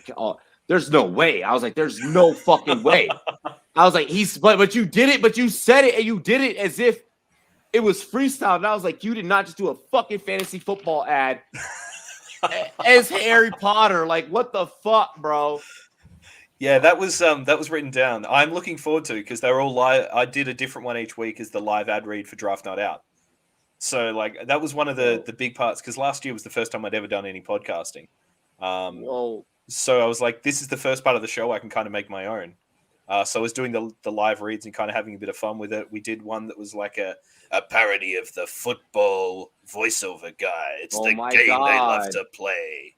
Like that sort of style. We did the Harry Potter one. We had like a game show one. It was awesome. I'm looking forward to getting back into it this year. Hell yeah. Well, ladies and gentlemen, we are about to get into another cocktail by the homie John B. We are just about almost an hour away from kickoff, and so much more closer to my performance. Which means I got to change soon. I got to get ready to change soon. Shannon, where can the people find you? Well, the best place to find me is on Twitter. That's at SheehanSolo. It's SheahanSolo. You can, of course, find me on the 32-Bit Network. That's probably the best place. But, you know, if you support all of us, because as Florio said earlier, like now's the season for guys who are kind of more fantasy driven than me to start creating. And like we're in the chats and we see what's coming up, and it's exciting. It's exciting to get to hear. It's exciting for us to get to see what's happening behind the scenes because it's a lot of fun to even hear about. So can't wait for you to hear the shows. Amen in that. Ladies and gentlemen, we have another drink for you guys featured here. If you guys notice, we haven't even gotten into the rum cocktail yet. This show is brought to you by 32-Bit, the first year ever of the Super Bowl kickoff party that is being broadcasted exclusive rights to not just Rumboyz Fantasy Network, but 32-Bit Network as well. This next drink comes from It's a Vibe pod member, co-host, Jay Batts. This is our Super Bowl tequila, a.k.a. Tequila. Cheers to me, cheers to you. We'll see you on the other side. What it do? All right, next drink we're going to do, like I said, we're going to get a little bit harder here. Now we're really going to try and impress our guests. First things you need, you're going to have to cut up a strawberry. This drink is both fun, fruity, a little bit smoky. I think it hits a lot of notes, pleases a lot of people. This is a tequila and mezcal-based cocktail. So take your strawberry, Throw that right in your shaker. I'm using a Reposado tequila. Reposado means rested. It's kind of it's got a little age to it. It's a fun tequila. It's going to have some spice. Going to get a little bit of that wood flavor. I used 1 ounce. I'm going to do 1.5. And then next, we're using Mezcal. Mezcal is basically tequila's smoky cousin. People get afraid of it because of how smoky it is and how overbearing it can be in cocktails. That's why I'm only using 1/2 ounce. A little bit can go a long way, but it is certainly a fun ingredient. If you use it as an adjunct in a lot of your favorite tequila cocktails, think your margaritas, think your palomas, think, your tequila sunrises, all these fun, easy tequila-based drinks. You throw a little mezcal in there, it's great, and it adds this depth of flavor, this dynamic aspect to it that you don't expect. Next, you get 100% fresh pineapple juice. No, I'm just kidding. This is from the grocery store.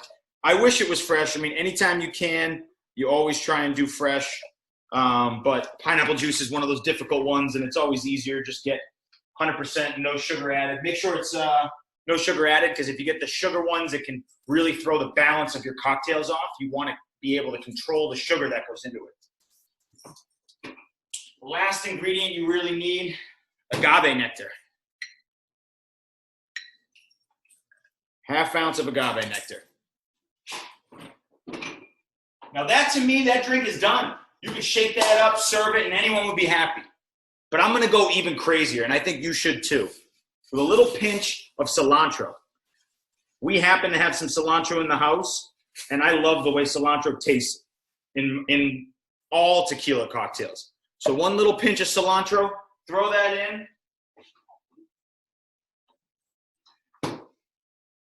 Grab some ice to shake.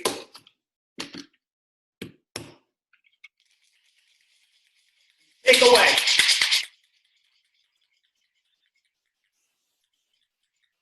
This is one of those drinks, when you think you've shook it enough, take it a little more. The dilution really helps.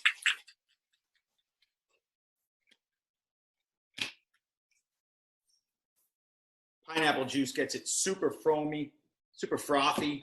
Oh, the cilantro smells amazing. Grab yourself a low ball. If you're nice like me, your fridge has crushed ice, grab a little bit of crushed ice. Just throw this in the glass.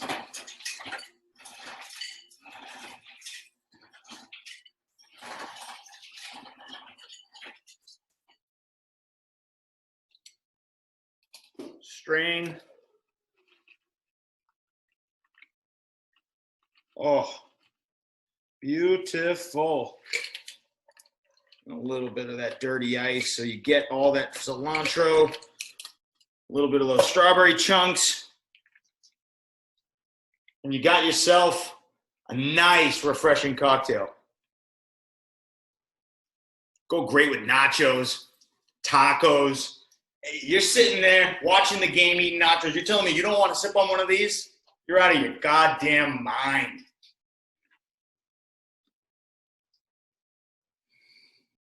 One of these, you're out of your goddamn mind.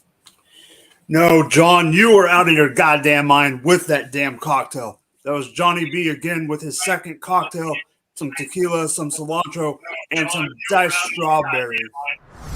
Let me tell you a little story. Once upon a time, there was a monkey knife fight. And one day, they met one team partners in the NFLPA. It's a match made in the pits of a monkey knife fight. And everyone lived happily ever after. Are you listening? This is big. What is a monkey knife fight?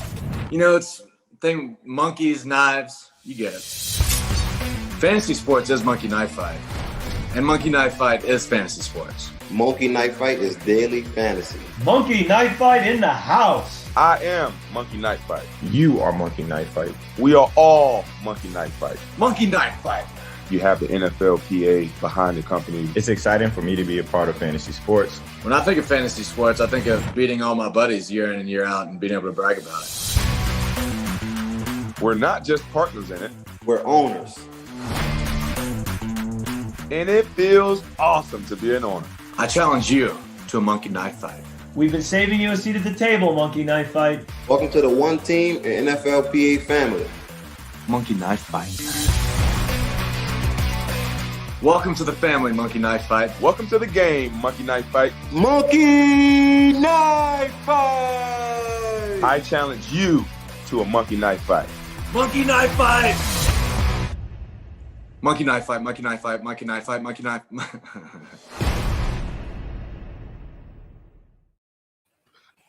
Good evening, ladies and gentlemen. Welcome back to the Rumboyz Fantasy Network. God damn, drop the mic, FF. You are doing so fucking well, bro. You are doing so Hey, good. You actually threw me off with that monkey knife fight because I had John right back on and went straight into the ad. Yeah, I know. That's perfect. No, but it was perfect. I finished it and then boom.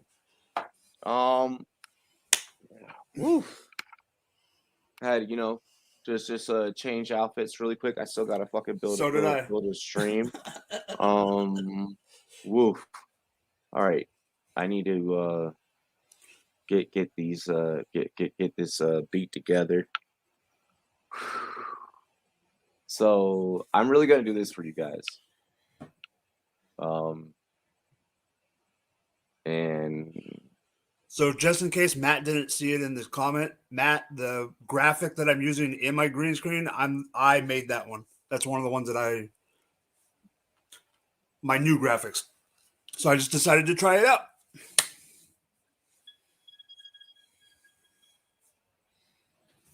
what the fuck?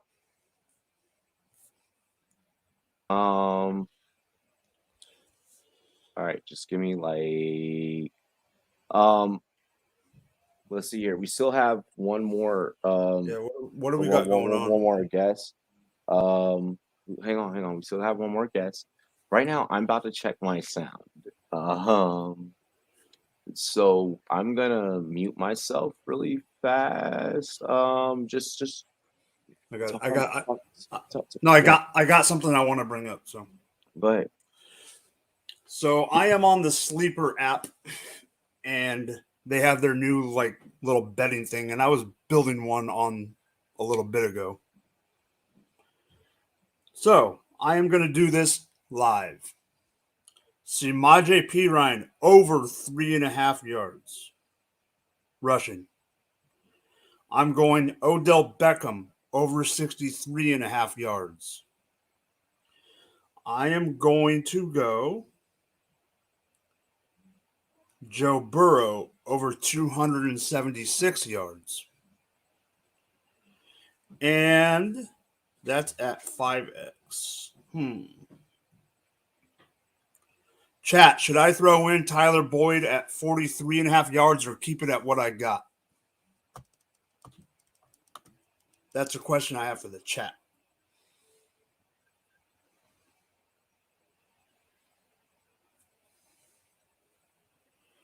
Let's see here.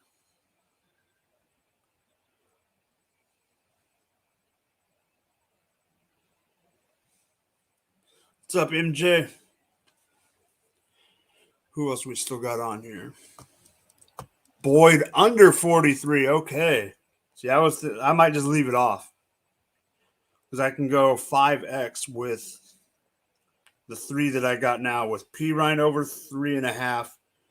Joe Burrow to 76.5 and OBJ at 63.5. Some of the other ones I could throw in there is Jamar Chase's rushing total, Higgins catch total at 5.5, Cup 103.5, Sony at 19.5 rushing yards, Akers at 60.5. I'm back.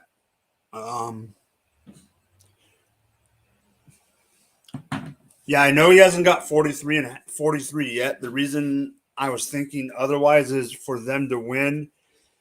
If Ramsey is guarding Higgins or Chase the majority of the game, then I believe that Boyd is going to get a bigger play in the passing game with Joe Burrow. I think he's going to be a bigger play. I have a feeling Tyler Boyd is one of my players that I like today. Okay. If you guys have any questions or anything you guys want me to bring up, just let me know in the chat.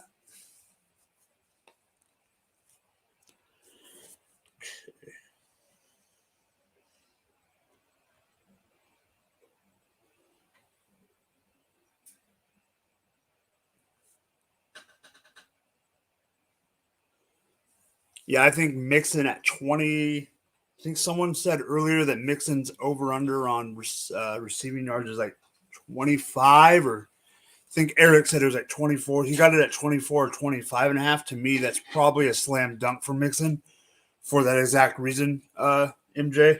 He's going to get the quick screen passes and the hot route, the dump offs when – because we do know that Joe Burrow's offensive line is shaky.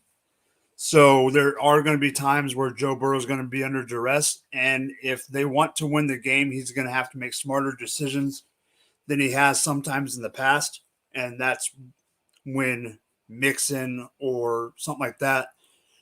P. Ryan's probably going to be involved in the passing game when it's a long third down and they're just trying to play field position, and they know that they're probably not going to get the first down, so say it's 3rd and 13, they go with the screen. That's when I think that P. Ryan will be involved.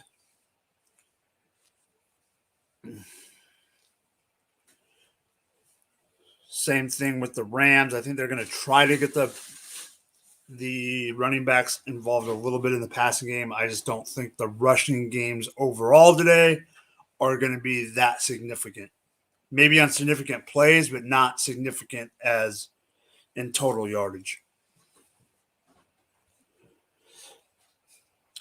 Now, Kendall Blanton I don't know if he's going to get a tutty, but he is definitely a person that will probably be in someone's lineup for big money in daily, because if he does get a tutty, that's going to flip the script completely on a lineup.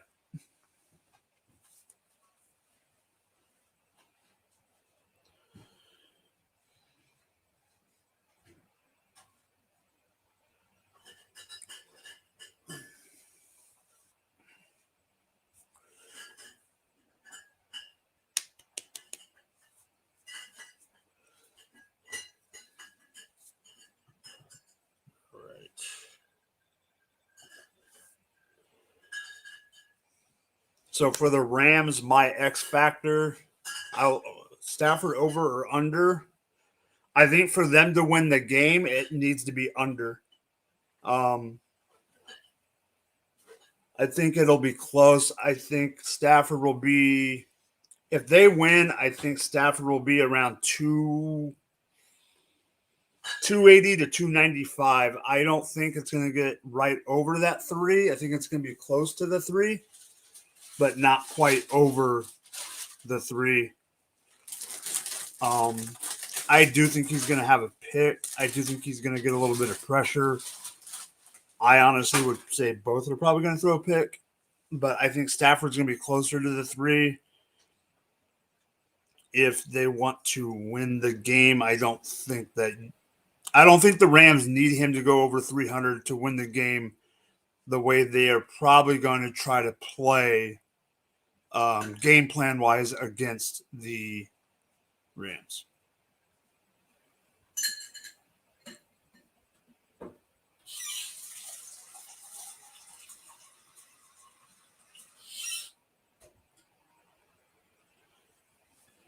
All right, really quick, ladies and gentlemen. Really fast. You guys have I'm gonna give you guys 2 minutes. I know that Leonard Floyd was one of the names that was dropped. What was one of the names? What was the other name I said I was gonna do? You're gonna do Whitworth. Wentworth. You're gonna do Leonard that for Floyd. Shea. Yeah, Wentworth, Leonard Floyd. Give me one more name. Give me one more name in this freestyle. Let's throw Bengal out there. Mike, drop him in the private chat. Drop him in the private chat. Drop him in the private chat. I will.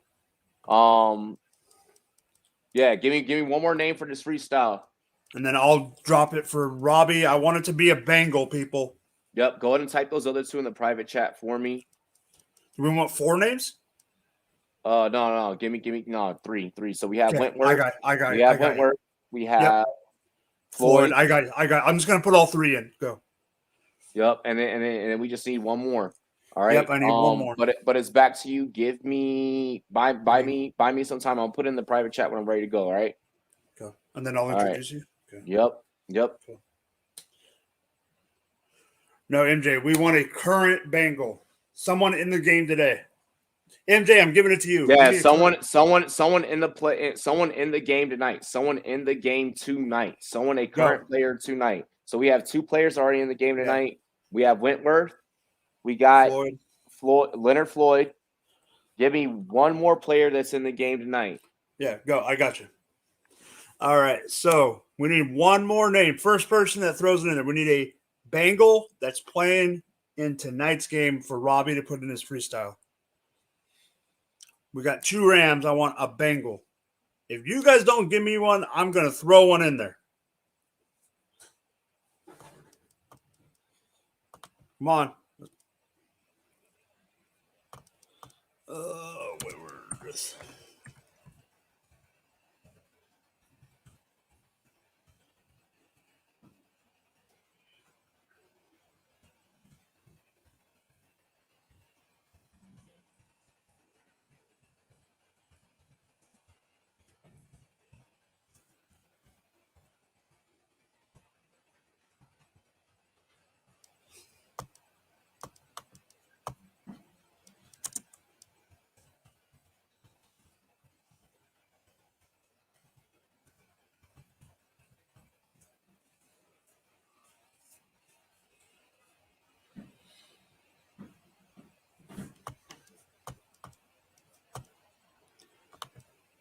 All right, so we got our 3 names. Robbie has them. So let's see here.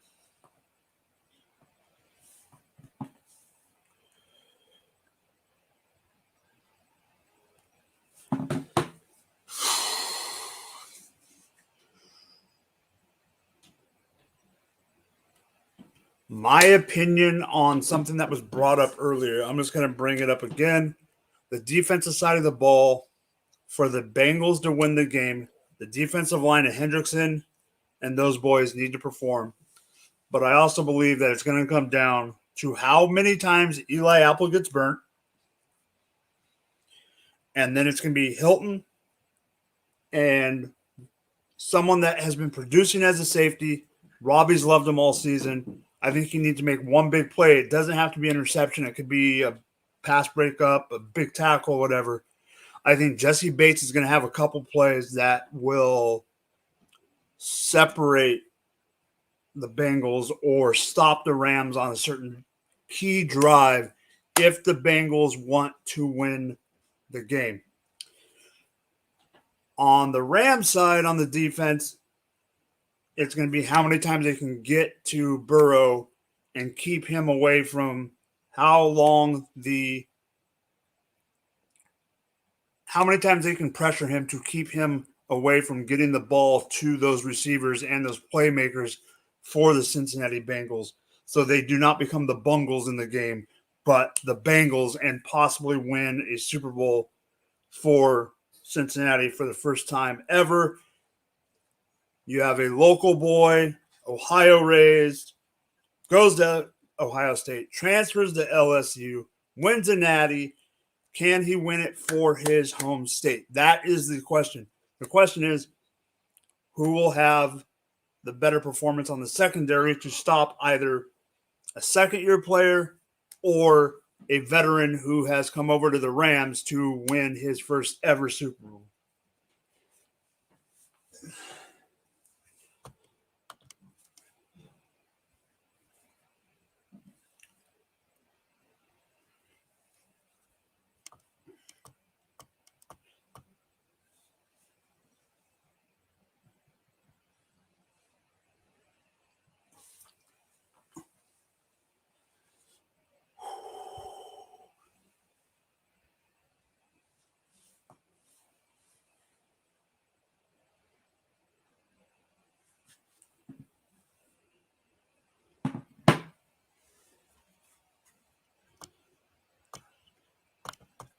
All right, so I am going to go into DraftKings real quick.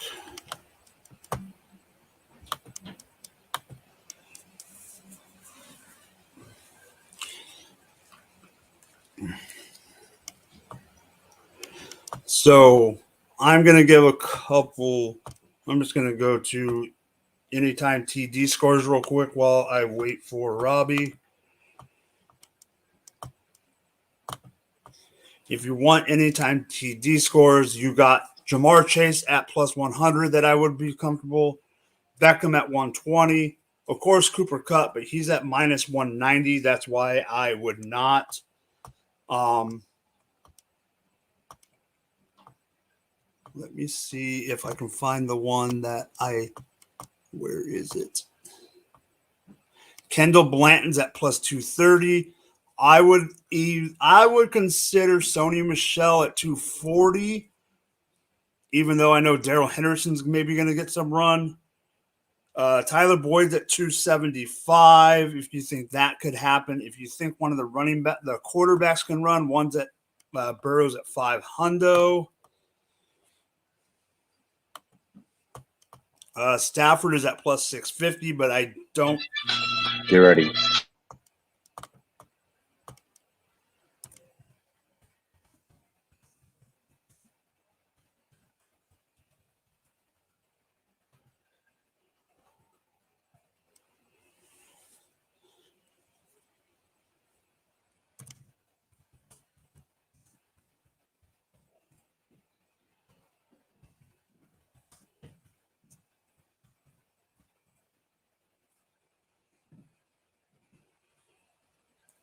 So other than that,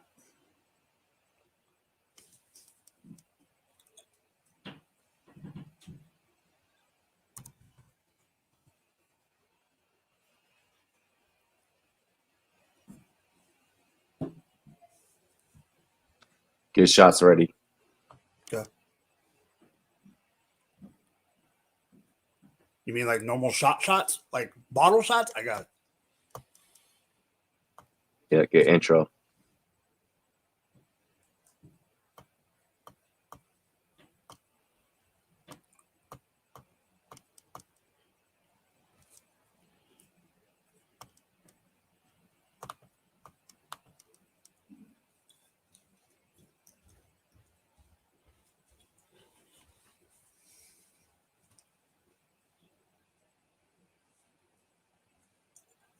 All right, bring me up. It's all you.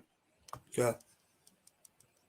All right. So for the next performance, you know him as the main man, the pirate captain.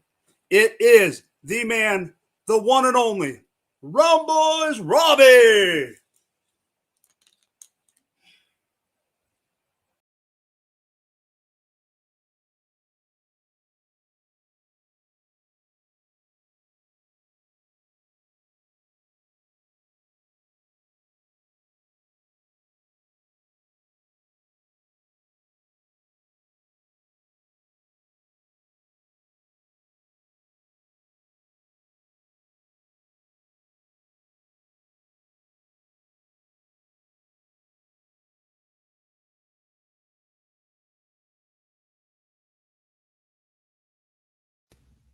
Are you not entertained?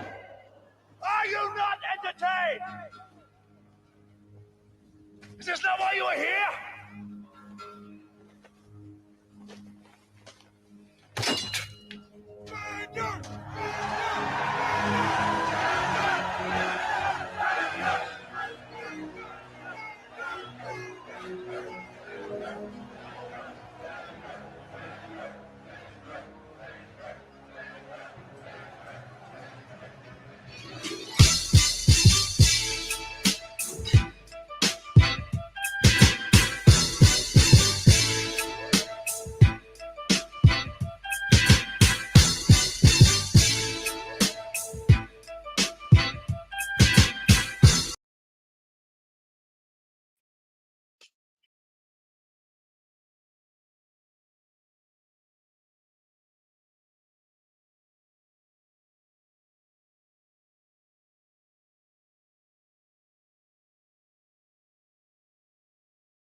Wait, testing. Can y'all hear me? Can y'all hear me? Now you're good.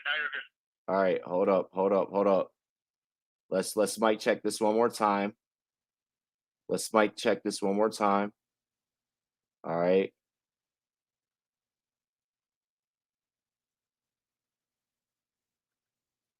Let's share the system audio. Let's make sure that we Gucci. Hold up. Testing.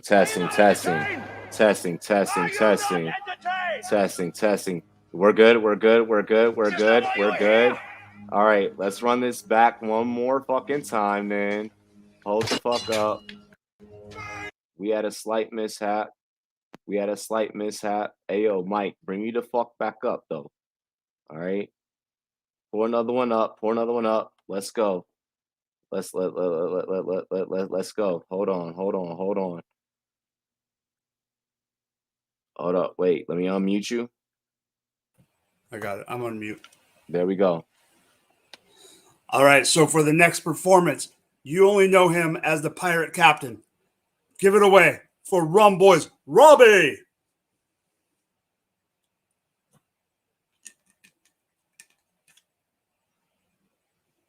Unmute. We're good. Yeah, y'all can hear me? All righty. Here we go.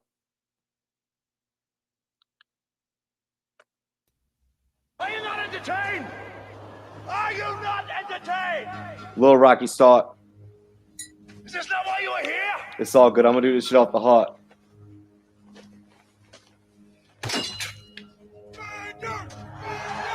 Yeah. How could you not be entertained? I cannot be contained.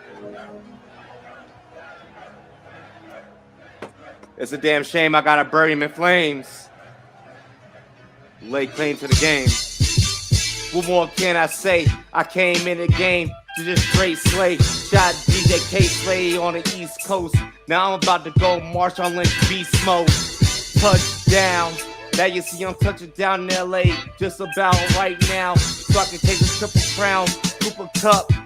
Y'all wanna ask what 2 fucks? What I could give. Now you see I'm sitting back in the SIG with a 6. Now you see I'm sitting back with a SIG in your bitch. And she already know that I'm sick of her shit. Kick it to the left like Beyonce. I'm on some Jay-Z shit. Now you see I'm chasing billions, A. Straight to the millions, man. Islands full of payments, man. Kick your shit like Big Fierce and they already know that I spit this shit off the top for show. VA 2 up and 2 down. LA, yeah, you see I got them going wild when I step in the Coliseum like Marcus Peters. Everybody know they wish to be him. Yo. This that disaster flow out of the disaster, yo. I'm about to blow like C4 strapped to the dough. I'm kicking in, now you already know we're waving the fofo. Now get down, whoa. I came to kill the game. The way I spit the shit off my brain is so insane now. I mean, I'm so inflamed. I'm pushing P shots to Gunna, man. Whoa. Now I came to kill the spot. Shake the whole place up like, Now I came to kill the spot.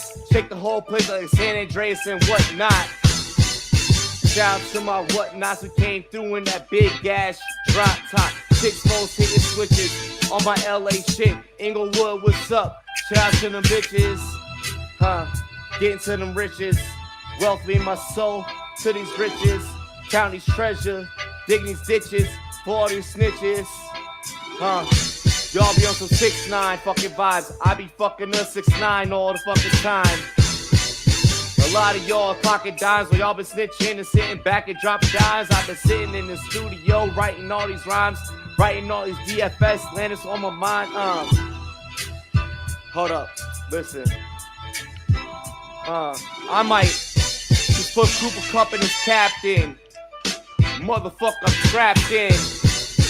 Running back, Lamar Jackson, quarterback in. It means to make it happen. From the moment of snapping, I've been snapping. Motherfuckers get to clapping like Eric Clapton. Hey yo. Ever since Joy Floyd, I've been hitting like Leonard Floyd. Now you see I came in with them big fucking boys. big boys and talk the toys. Rumboyz make a lot of noise. I run the LLC and the C Corp. What's up, boy? Big investors, big checklist. Now you see I check them on my check list. Kicking shit like Odell Beckham. Or like David Beckham. The way that I came in this game and I straight heckle them. Like a Joker in the front row, you already know I came to stroke her. Hit her with the poker face. It's just a poker face. Now you see I came in this paper chase on my Joker face. That means there ain't no all my pirates around me. Now you see they all got around me. They want to clown me. They want to talk down me. But I can't straight bombing on them. I'm sick, COVID bombing on them. How you not entertained? Fuck all these lames. I done came to the game and I done changed all these fucking lanes. Spitting this shit on top, my brain is so insane. Like Cypress Hill 92 is insane off the membrane. I did this for you. I promise that I came to you, not even in the booth. Superman Clark Kent, I done jumped out the booth. Eat it up like a soup. It's the truth. Yo, we out of here. Super Bowl Sunday. Happy Super Bowl Sunday. It's your boy Rumboyz Robbie. Cheers to me. Cheers to you. The Heartthrob Robbie. Hide your chick. Hide your bitch. You already know. Fuck you if you a snitch. Let's go.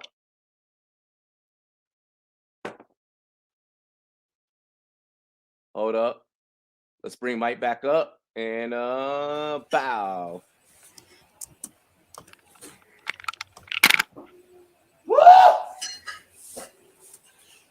All right, so while I wait for Robbie to come back, I know it won't be too long before he's back.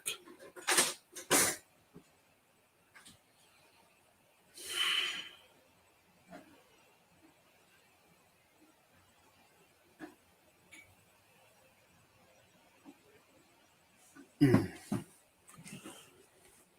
right, so let me go to the chat and see who I got.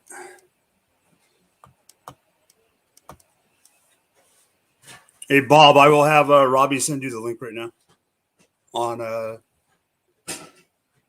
That link is getting sent right now. Now. Hey, Robbie, will you check the private chat? I did my best on that freestyle. That was hard. No, you were fine. A lot of that was all off the top. That was all off the top. Oh, I know. Like, that was all at the top. Let's go ahead. Let's get into our final guest of the night. Ladies and gentlemen, we have a very special announcement. This is the head of the Fantasy Football Expo. Okay? Ladies and gentlemen, the man behind the biggest event in the entire industry. Give it up for Bob Long. What is up, guys? So happy to be here. What's up, Mike, the man won like every jerseys. signed jersey last year. This guy crushed it. Holy cow. Mike probably had to build a new closet for all of the jerseys this guy won. Are you kidding me? Mike, it's good to see you, buddy. How you been? Good. You too, Bob. Thank you, guys, for being here. I'm so excited. This is it's just been so much fun, and I can't wait for this year, man. Hell yeah. Bob, let's get with what we can release early on. Before getting into your Super Bowl prediction, I know you have some picks on the game. Let's talk about the expo itself, brother. Okay. What can we expect this year? I've already been alluding to the fact that it's already going to be bigger than what it was last year. Let's hear from the man himself. Well, as you see already, we've already expanded this because, we went from 75 people to 500 people passing through COVID, of course. Last year, we're going to be cautiously optimistic for 1,000. All right. Wow. But that doesn't mean that I didn't want this bigger and better. So we already know last year we kind of Friday night was kind of a hangout at the hotel, kind of, and then we did the big party on Saturday. We said, that's not enough. It's not enough. So now the Friday night party is at Centennial Plaza, where we did last year's Saturday night party. We've already got this sponsored.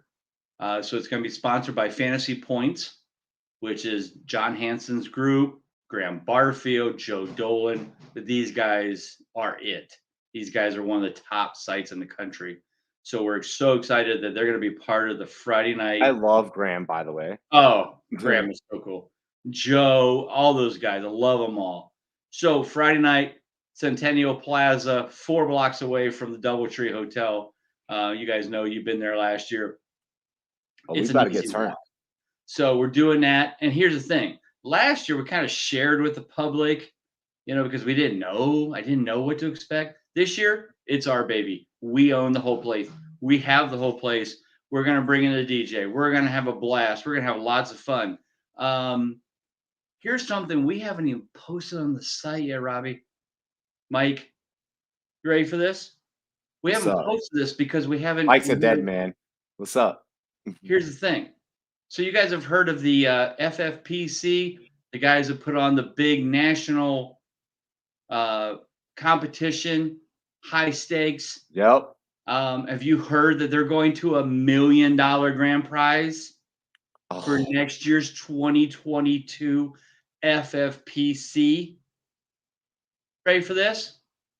They're giving us one entry, $2,000 to raffle off for the event. Everybody who buys a weekend package and is there Friday night, we're going to have a drawing for somebody to win that prize. They're giving it to us, one $2,000 entry to be in the national FFPC competition where you can win $1 million. We haven't even posted it. They hit me up. Alex, my good friend Alex and the boys from FFPC hit me up yesterday. Wait, what I'm saying or what I'm hearing is that this is a Rumboyz 32-bit exclusive? Exclusive. Nobody knows about it until now. Rumboy exclusive, baby. Let's go! So everybody who buys the weekend package is there Friday night for the party. Not Saturday night. That's a different one. That's different. Yeah. Friday night party, we will have a drawing for everybody who's there, everybody who bought the ticket for that night. You have to buy the ticket because you don't get the wristband, you don't get in.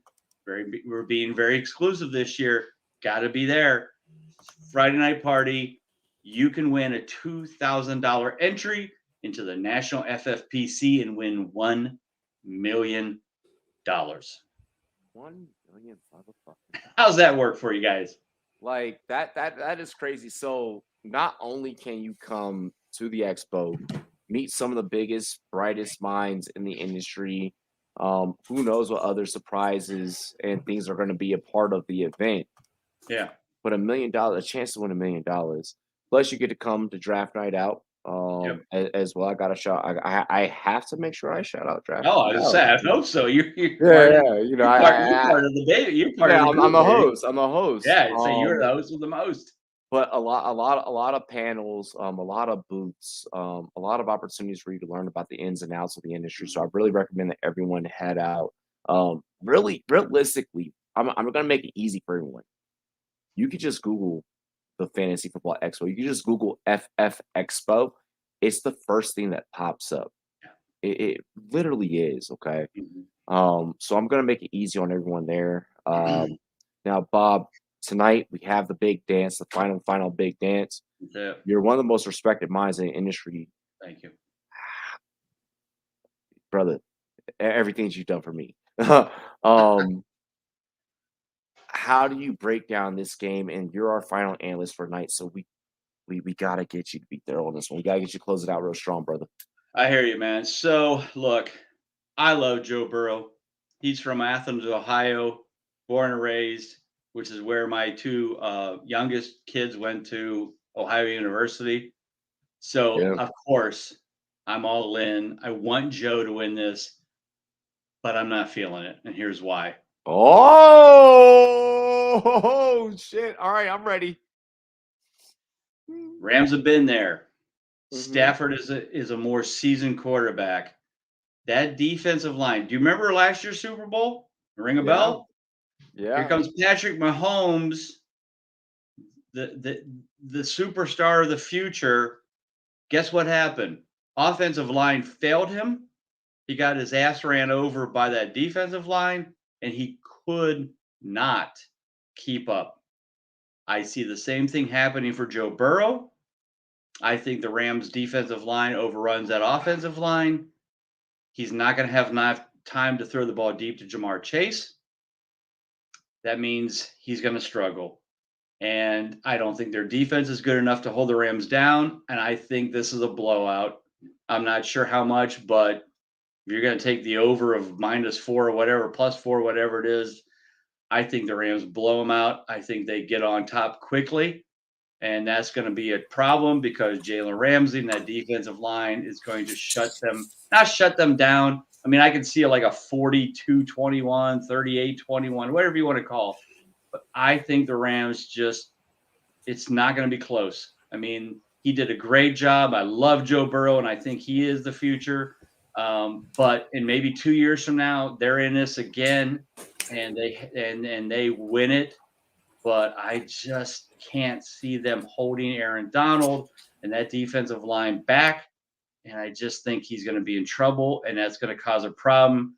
I mean, the Browns, if you remember early midseason, the Browns blew them out with Myles Garrett and that defensive line, and Joe Burrow could not get a pass off. I think the same thing happens, and that's what I'm predicting. I hate it. I want Joe Burrow to win. I really do, but I just don't see it happening. Amen. Okay. I like it.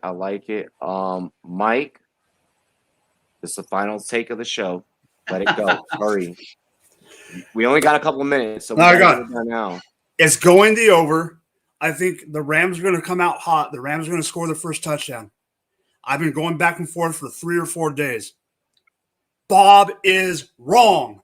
Cincinnati Bengals 31-27. Let's go. Totally understand. Yeah. And trust me, I hope you're right. Yeah, I think the youngster, I think it's the momentum of the team, and I think it's going to be – I do agree with – I forget who it was earlier today. I think it's going to be slower in the first half, and the second half is when it's going to blow out for both teams. Hell yeah. I got you. You know what? You guys want some more Expo stuff that hasn't been announced? Yes. Let's go. Because I know you got to cut this off. The game's going to be starting soon. So let me just we got 2 minutes. Friday night, we know what's going on. Now we know about, all the stuff, the big announcement that will be coming soon this week. So Saturday night party. We know it's in the dome, and it will have its own practice field of 100 yards. 2 things are going to happen that night that hasn't been announced. And only the people that see this will know. Number 1, there will be a charity quarterback challenge skills competition like you see at like the All-Star game and the Pro Bowl. So get your arms ready. We're going to do that for charity. We have trophy smack given away. Like we're not talking about belts. We're talking about like gold medals. We're talking that Flavor Flav will be ecstatic. Will be ecstatic to see these medals given to the winners by age group. Because hey, us old people have to have some competition. All right, we have to be able to. We can't go against Robbie. No, us old people can't go head to head against Robbie. All right, so we have to have our own age group. So we're gonna have that. Here's number 2, and this is big, folks. Because nobody knows. Very few people know. Robbie knows because I've told him. Oh, okay. At the Saturday night party, we will have Warren Moon being there to autograph, take pictures, hang out with us at the Friday night party. Warren Moon will be coming to town. We get the Casey, but it's still Warren. Yeah. Oh no, it's Warren Moon. Warren Moon is Casey. Will be there at the party. He will be there at the Sunday morning pregame event where we're going to have the best of the best experts in the country. We're also going to have Hall of Famer Warren Moon at the event to answer your questions. So there you go. 2 things that nobody knows about or very few people know about. If you're not listening to this show, you don't know. Bob, I fucking love you, man. I love you. Are you really quick before we get into sign offs? Are you come back out to Colorado this year? Are we gonna chill again? I hope so. I mean, my wife's relatives are out there. I'm hoping to get back out there. So hopefully I'll come out and see you before Expo weekend. If not, next week I'm going to Vegas for FSGA and hang out with a bunch of my friends. The Howard Benders, Adam Ronis, all the boys. Tuesday, we're going to go over to the Raiders Stadium and take a tour. Hell yeah, man. Well, hey, hit me up if you are in town again. I certainly will, my friend. As always, you for having me. Mike, it's you. good to see you again. You too, Can't Bob. wait. Where can people find game. you? Where can people guys. find you? Where can people find you? Let's get into this final shot of the night. Where can people find You bet. So at Bob_Lung for me personally, if you want to learn about, of course, consistency, get that stuff. But at the FFExpo.com, get there. Go to thefantasyfootballexpo.com to get your tickets. Do not miss out on this. Robbie, Mike, everyone will all be there. You will not want to miss this event. This is going to be huge. I'm working it. I'll probably He's gonna be the man. There's a chance Mike will just be stealing all of the autographed jerseys. That's how he does. I'm probably going to be in charge of Robbie's cell phone. Yeah, Mike will be in charge of my cell phone. I don't know. I might be bringing a special guest with me. Ooh, very nice. Yeah, so but let's go ahead, fellas. There's no better person that I would want to sign off this show tonight. Matt, I'm glad that you enjoyed the freestyle performance. That was all freestyle. I did not write a single thing. That was amazing, by the way. I was watching that. That was fantastic. Yeah, that was just words off the top of my head. Go Ram, says Matt. Hey, let's do this together, fellas. Cheers to me. Cheers to you. All the wrong boys and girls. What it do, Dilly Dilly. Yeah. I'll catch you guys. I've been drinking Captain Morgan since 1:00, just to let you know. Oh, you're already rum boy for a reason. Yeah, let's go ahead. Let's have a good one. Enjoy the game. Happy Super Bowl Sunday. Let's go. Let's hit it. Hit it. And play outro.